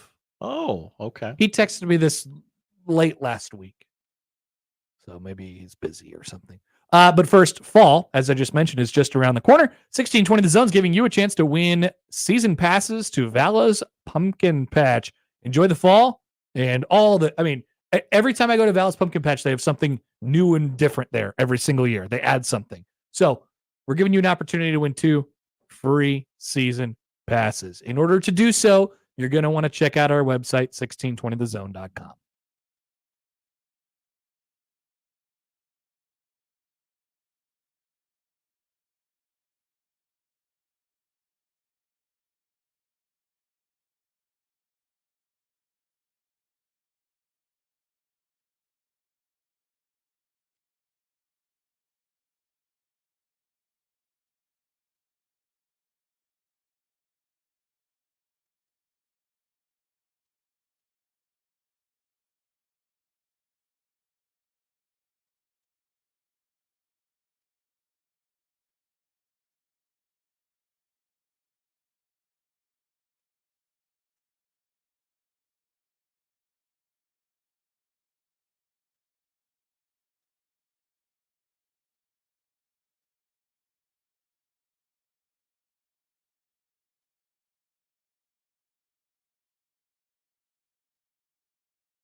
He has the latest sports news, expert analysis, award-winning commentary, and a pocket full of cabbage.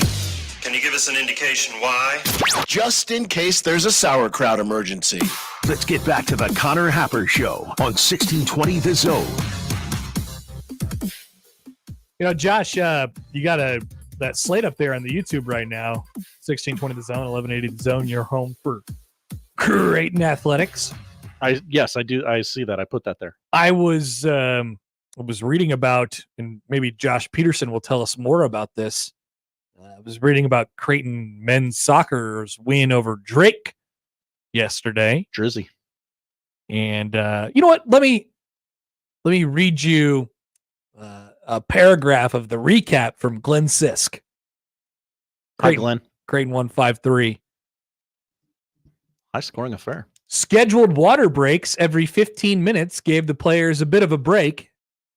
But in the 28th minute, the game surged into a chaotic state as Drake fired a 4-shot series as Ryder Barrett glanced a shot off the post. Then Eskil Girday was denied 3 times, or so it seemed.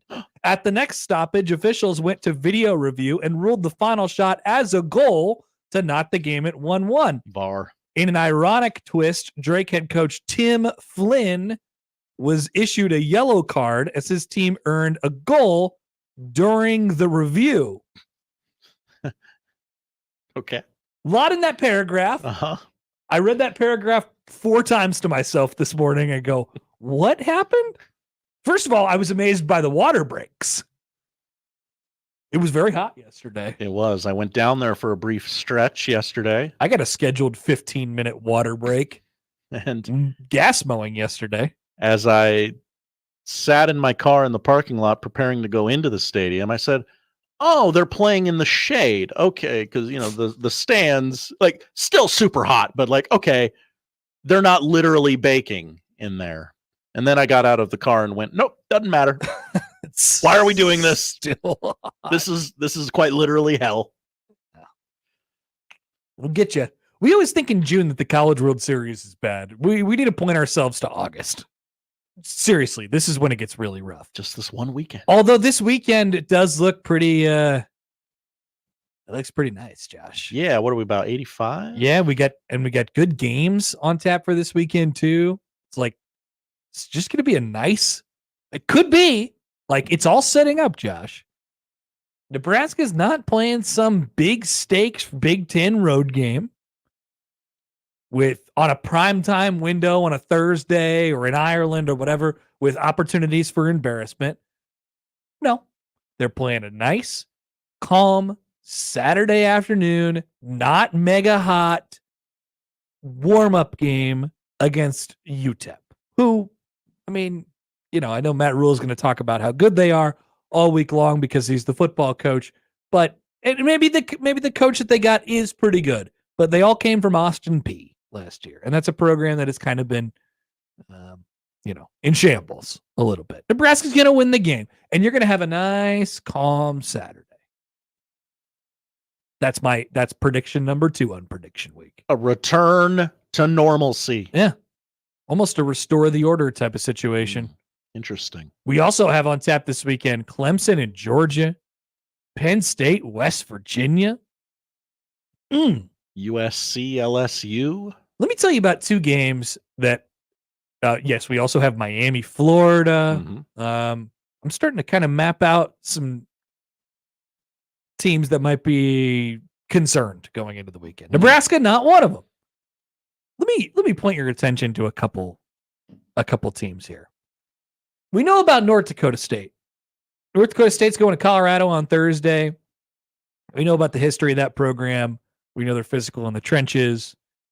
I think they're going to give Colorado a run for their money. Ultimately, Colorado has too many very, very fast players on the edge to make another, it'll probably feel a lot like the Nebraska game last year with them. Josh is expressing concern via his sign emoji. Just don't have the horses to run with them for 4 quarters. Then there's also South Dakota State. The Jackrabbits? The Jacks are the defending national champions. People forget. 2-time, I believe. They head to Oklahoma State this weekend, where Ollie Gordon's going to run the ball 50 times. We've already been told this. I wonder how they'll approach that game. I mean, Oklahoma State is not like it's terribly explosive team, as far as their playmakers are concerned. They It's can not score. your big brothers, Oklahoma State. Yeah. And then there's a bit of a running back renaissance in that conference. Ollie Gordon, like you said, very, very good. South Dakota State can hang with that type of team. Yeah. Yeah. I would express some concern there if you were a Pokes man or a Pokes woman for that matter. A Pokes lady, Mrs. Pokes. That's I can't wait till the college football weekend. Elsewhere, you got Ohio State and Akron. Ohio State minus 50. Watch out for Akron. They'll try and get out of town after you sign that check over to them. Idaho and Oregon. Vandals. I think Oregon should have been forced to play like Northern Illinois for their first game in the Big Ten. They should have been forced to play a MAC team. This is what it's like. None of this Idaho crap. I feel like Idaho has the soul of a MAC team, though. Poll question. Yeah. Does Idaho have the soul of a MAC team? I actually don't think that's right. Okay. They don't feel MAC to me. They should have been forced to play, like Eastern Illinois is playing Illinois this week. Western Michigan goes to Wisconsin. Who are the Leathernecks playing this weekend? They should be playing Oregon. Iowa's playing Illinois State. No Kirk Ferentz. So we know what the MAC's doing because by my count, 4 of their teams are playing Big Ten teams. Western Illinois at Northern Illinois this weekend. You can pretty much guarantee that one of them is going to show up on a Big Ten schedule in the next couple of weeks. Western Illinois plays Indiana next. There you go. You got it. Too. You got it. So Western Michigan's at Wisconsin. Excuse me.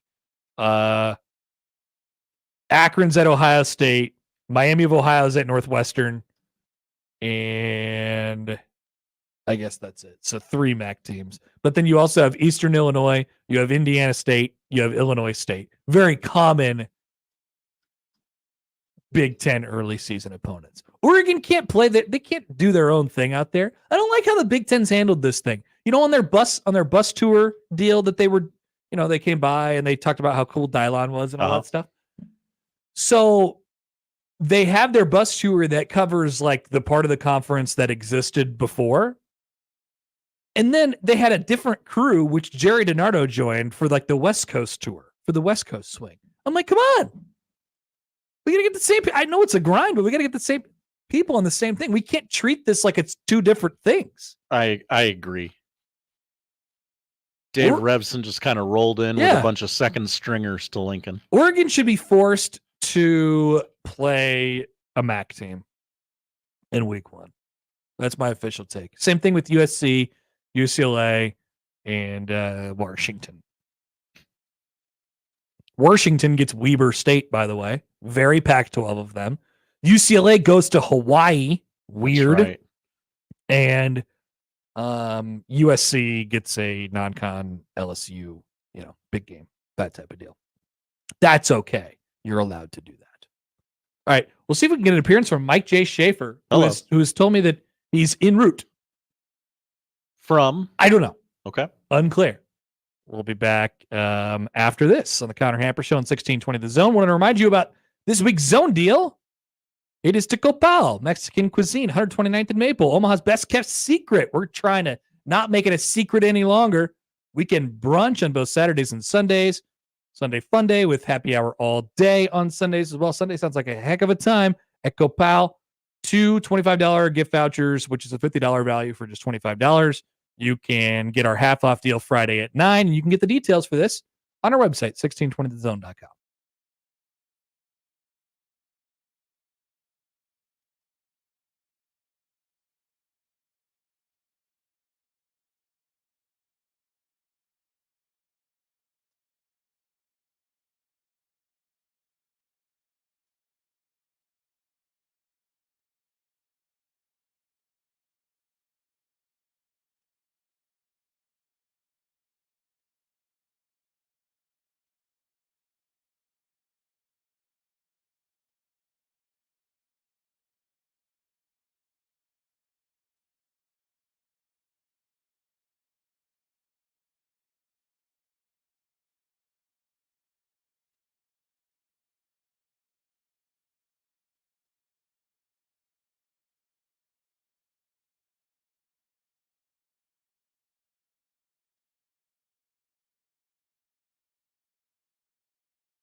right, we're back, and we're fortunate is we get to spend 10 to 15 minutes with Mike Schaefer, and he's here. Josh was wondering before if you were going to bring your deck of cards. No, I didn't bring a computer. I don't have headphones. I don't have anything that would make it seem like I am a radio professional. This is all off the top of the dome, then. This is just me. When we used to do shows, I didn't really. You accused me of paying attention to my computer too much once, and I took that to heart, and I just tried to not use it during the rest of the shows we did together. I accused my co-hosts of many things. Josh, you were particularly mad that day. It was the. Sometimes I get that way. I don't know. Well, there was a few things that it came to a head. That was the day of the Texas assistant with the monkey. And I didn't treat the story with the same reverence that you were treating the story. And you kind of let me have it during the break. I was mad? Yeah, you were mad. I think there are some other things going on, and I was accused of paying attention to my computer and not enough to treating the story with enough reverence. Wow. I'm sorry. No, you're fine. We got caught up in the heat. I yelled at you at times. That's what I happened. threatened Josh. I was going to have to get a lawyer for Josh today because he left my mic on during the break. I did not leave it on. As a veteran of many open mic scandals, you don't want it. You don't want that. You absolutely don't want it. And you don't want some guy named Hawkeye Chronicles to come through and just, make videos of everything. Bad. But then Josh turned right around and said, actually, no, Connor, it was your fault, which I still don't understand how. Some weirdo audio settings. I don't know.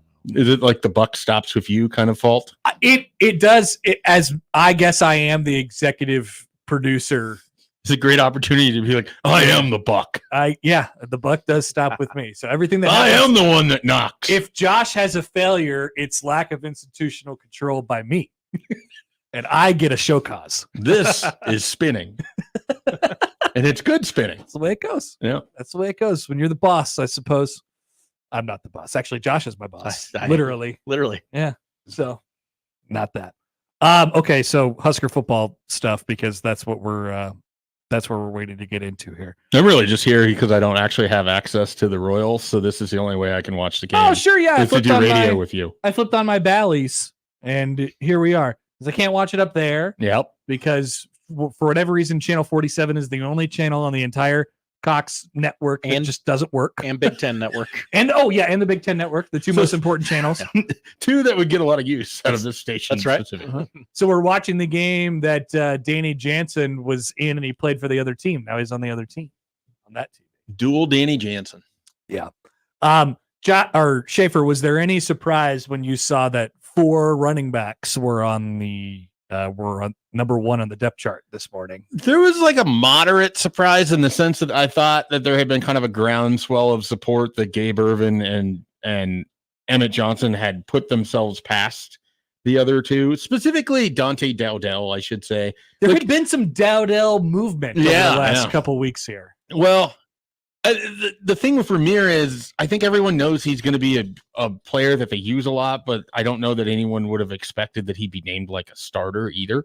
So to me, it seemed like those were the two. It was probably going to be an or there and then an or for the next two. But to have all of them as ors, as I told you during the break, just reiterates where you and I have been at with the running back room. Not great. For some time. I continue to sell every time Matt Rhule says how much he loves them and how great they are. I continue to push back whenever people want. They're like, well, they got to be better this year. It's like, no, they don't. No, they really don't. They actually don't. There might be some things that lead them to have better production. Yeah. But they may have better production, but I'm not willing to bet on that.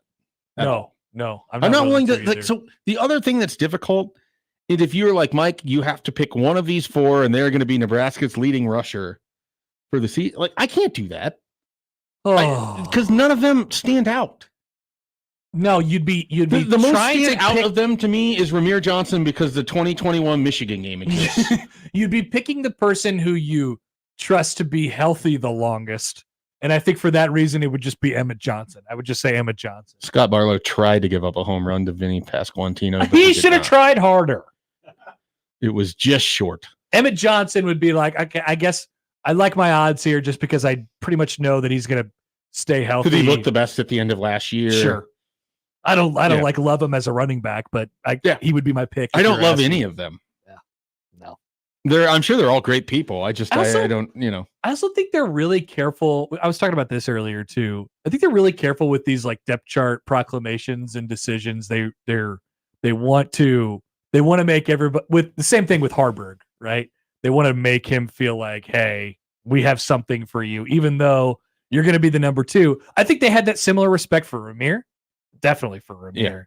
And for Irvin as well, who's worked his way back from injury a couple times now. Yeah. So I think there's that goes into how the depth chart looks too. I also, and you've covered enough college football coaches, I don't think they care that much what the public depth chart looks like. It's not like to they're the public, but like to their players. Sure. Yes, in that sense. But ultimately, it's not like when they have to make a decision during the game, they aren't getting the depth chart out and they're like, all right, well, we said this, so you've got to be the next one to go in. Right. Especially on defense. Like honestly, because they're going to end up playing 75 players on defense. That's what they do now. I think, maybe 100 somewhere around there. Especially because with the 105 man rosters coming, they got to get everybody in that they can. But there was no wars on the defense, by the way. But ultimately, are you going to be surprised if Caleb Benning's not on there? If he ends up playing and doesn't redshirt and he's the nominal backup safety by the end of the year? Not at all. It wouldn't surprise me at all. I don't think Mekhi Bayer was on the linebacker depth chart at the start of last year, and he was a pretty important piece for them. There was only like 1 or 2 guys, and I think Nash and Ty were like both of them who played like above 60% of their snaps last year. And I don't think they will this year because I think Nebraska's defensive line is that good. Yeah, it's deeper. That's for sure. So Robinson, Hutmaker, Butler, they refer to Cam Lenhart as a starter. We don't talk about like Riley Van Poppel. We haven't talked at all about Kai Wallen, who's on here. Judy, had a good fall. And then James Williams gets some pop every now and again as a specialty guy. I think that's like 7 or 8 guys you trust. Yeah, they're going to play a lot of those guys. Like there will be a moment where, and someone pointed this out to me when I've said it otherwise, because of the numbers that Nash and Ty wear. But there's going to be like a moment where Riley Van Poppel is in when you think it should be Ty Robinson. He'll make a big play, and you're like, oh, and then you realize that it's not Ty Robinson. Riley Van Poppel, I was looking it up earlier. Riley Van Poppel, I'm going to get you the number. I think he played like an astronomically low amount of snaps last year, but he did have that one. He had that one play against Illinois, which was like almost season He was defining. in on 3 different 4th downs. Yeah. And he made the tackle on 2 of them. Or I shouldn't say made the tackle. He basically stonewalled and set up the tackle on 2 of them. I don't know if he physically got credit for the tackle. I think I was already very high on Riley Van Poppel. I have heard absolutely nothing over the last. You're in the Riley Van Poppel hive? 8 months. Oh yeah. I mean, I've been pushing that hype train since he committed. He played 113 snaps last year, which is just under 14% of the total defensive snaps. And he made a couple. And really, I think really he's nice going to be plays. a really good player for him this year. Yeah, I don't think there's. Yeah, so okay, so let's as we're going kind of position by position. People express concern when we were talking about the depth chart earlier about linebacker. Like those linebackers look kind of thin. So here's how they listed it: Bullock and then Shavers, and then Mekhi Bayer with Stephon Thompson behind him, and then at the jack they have MJ Sherman and Princewell Umanmielen. I'm not sure that is any of that is unexpected. It also doesn't raise any alarms to me. No, either. and then here's the thing. I mean, if he's able to come back at some point, you're going to have Javen Wright to that mix too. Mm-hmm. And of those first 4 names that you said, so one of them, John Bullock, I think might be a favorite of multiple coaches over there. Clearly. So they love John Bullock. Vincent Shavers is a freshman that they can't stop talking about on the defensive side of the ball. You got Mekhi Bayer, who emerged last year as someone that they clearly like and they trust. Stephon Thompson played for Tony White at Syracuse and has 30-some starts in his career. Yeah. Or like 25. So, yeah, I don't think that's that thin. Like, I don't think so either. Shavers is the only one that hasn't played, the only one that hasn't started. You hope to get Javen Wright back, at some point. Like, that linebacker room, honestly, like Stephon Thompson is one of those guys that I was kind of curious because I feel like we never hear about him. I know. And so I was getting worried. I'm wondering if he's someone that just is going to show up when the games start, like he's more of that. But this is a guy with a ton of starts in his career and with a good player at Syracuse. and that they had to beat out Florida State for. Yeah, and it's I not mean, like he could have he's- been over there, and he could have been the difference in that Florida State Georgia Tech game. And he's the backup for a guy, Mekhi Bear, who, I mean, it's not like he's completely established, right? Yeah. So it's kind of odd, I guess, Yeah. at that position. We haven't heard anything about him. Well, and I think that's supposed to be the Javen Wright spot. Right. So there would be a third there. So maybe Thompson wouldn't even be on. Right. And so Javen then Wright that, was like, it's just, I just have some questions with it. It's just different. Okay. Here was my last topic. We got to go here in a couple minutes. You get the sense over the last 2 weeks. Do you get the sense over the last couple weeks as they've done camp and now we're into game week that this team is built to win? Rhule had quite an attitude today when he was talking about Raiola and not holding anything back and all of this stuff. They're going to let him play the plays, like he has to go in and do it, right? But he's talking about having an old team and a young team at the same time. Kind of smells like a team that's built to win. You know, I don't know what the significance of that is. Doesn't guarantee you anything, but it feels like it's in a good spot. Yeah, I mean, Would you go along with that? I definitely feel like it's in a good spot. I've been banging the drum that 8 wins or more, going forward. So it's a thing where I have bought into what they are. And whenever I start with why I feel good about this team, it's because they have so many veterans on it. 100%. They're old on defense, and they're old on the offensive line. And they've got veterans at the wide receiver room. They've got a veteran tight end in Thomas Fidone now. I mean, so they've got all of these sort of pieces that when you are young, where you are really young, you're starting quarterback, he's got a veteran cast around him. He's got guys that he can rely on. That's why I think we're going to look back at going and getting Jamal Banks and Isaiah Nair. I think if the season goes how I think that it will, those are going to be such monumental additions to what they've done. I mean, it's going to be the same sort of way that we talked about how Ben Scott stabilized the offensive line. Yeah. It's going to be talking about how Jamal Banks and Isaiah Nair stabilized the wide receiver position and then gave them big upside. One thing that we found out today was, I mean, we knew this before, but Matt Rhule loves some Jamal Banks. Did you hear any of that today? No, I didn't. Because but I've heard him talk about him before. He did a whole Have you heard 3 anyone answers. not love Jamal Banks? Everybody loves Jamal Banks. You weren't over there because you were this like right in the early days of being a dad. They had the sit down where they had the 16 players or whatever. Yeah, no, I And wasn't. Jamal Banks was one of them, and he spoke for like 15 minutes. I love Jamal Banks. He's great. He's a great interview. He's just genuinely seems like a great guy. Never heard anyone say anything bad about him or anything that would be. He earned a single perceived digit to be number bad. in a very, very short period of time. And that tells you something. Yeah. So Rhule had 3 answers today about how He's the only offensive single digit. Yeah. Indeed. He's an amazing, amazing person. He said that's what Rhule said today. Okay, Schaefer.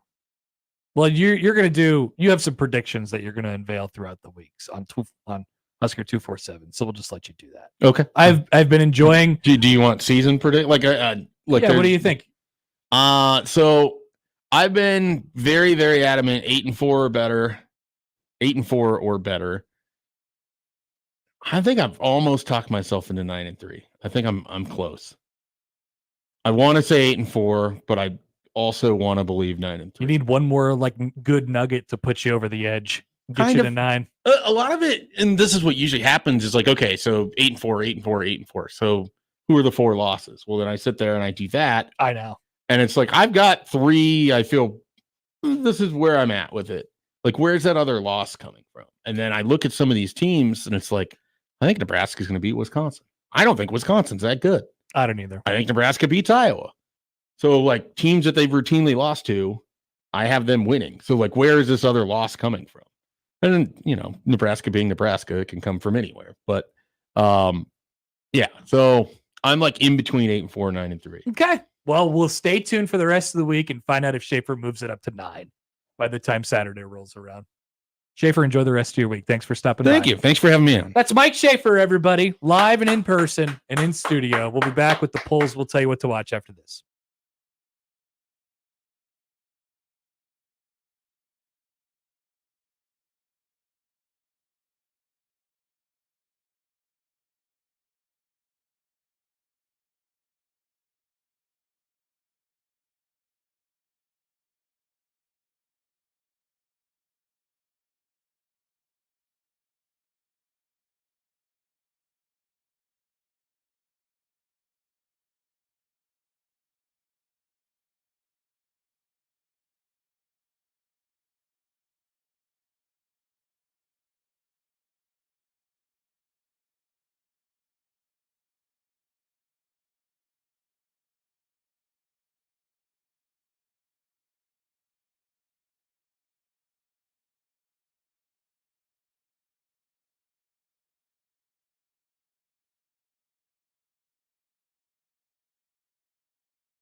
To the polls, as Schaefer and I both talk about how we don't like our own baseball teams during the break. I think we could all get in on that conversation like that. I'm actually probably more a fan of the Royals than he is of the Guardians at this point, it seems.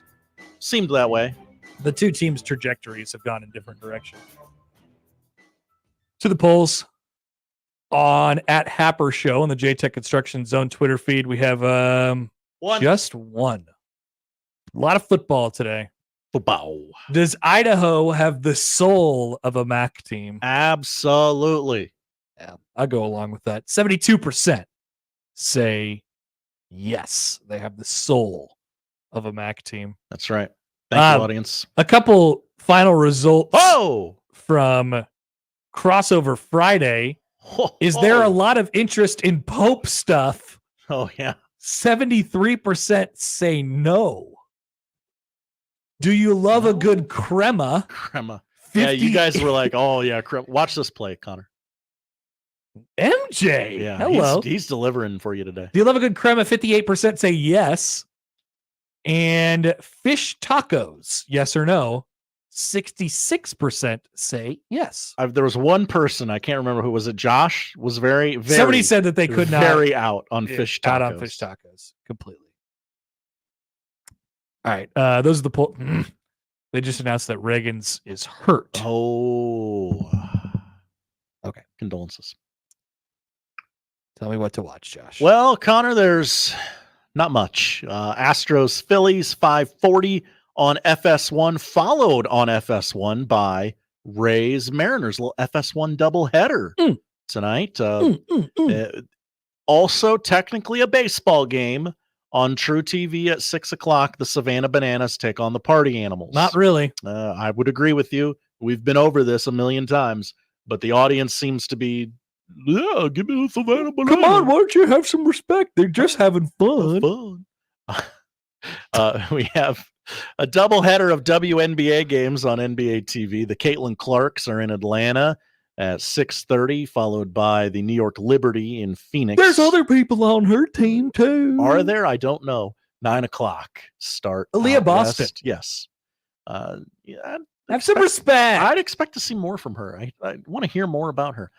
Her Caitlin Clark, the Pope is her teammate. That's right. You know, you're not going to hear a lot about her. Opening round of the U.S. Open on ESPN in the hard courts of the concrete jungle that is New York City. Oh, man. This makes me miss a year ago when I was in town for the U.S. Open. Or is it in Flushing? It's in Queens. Yeah, it's in Flushing. Yeah. It's right next to a very busy airport and just a kind of a generally horrible smelling area. Yeah. Tennis. They famously love loud noises. Yeah. Movies on tonight. Step Brothers is on MTV at 6:00, followed by Talladega Nights. Semi-Pro is on Cinemax at 5:30. In an hour and a half, Avengers Infinity War is on, followed by Endgame, and that will take you till 10:30 p.m. Damn it. I was going to guess 11. So nice. 7 hours. With commercials? Yes. Dear Lord. Help me. And on something called Showtime 2, one of the most underrated movies of all time is on, Heat, starring Robert De Niro and Al Pacino at 5:00 in the afternoon. People like you, Josh, love Heat. I love Heat. Well, you could just go outside. Why don't you just get some of that heat? Val Kilmer. Thanks, Josh. Thank you, Connor. Thanks for watching. That's the show. If you miss anything, 1620thezone.com is where you can find it. The Crossover is next.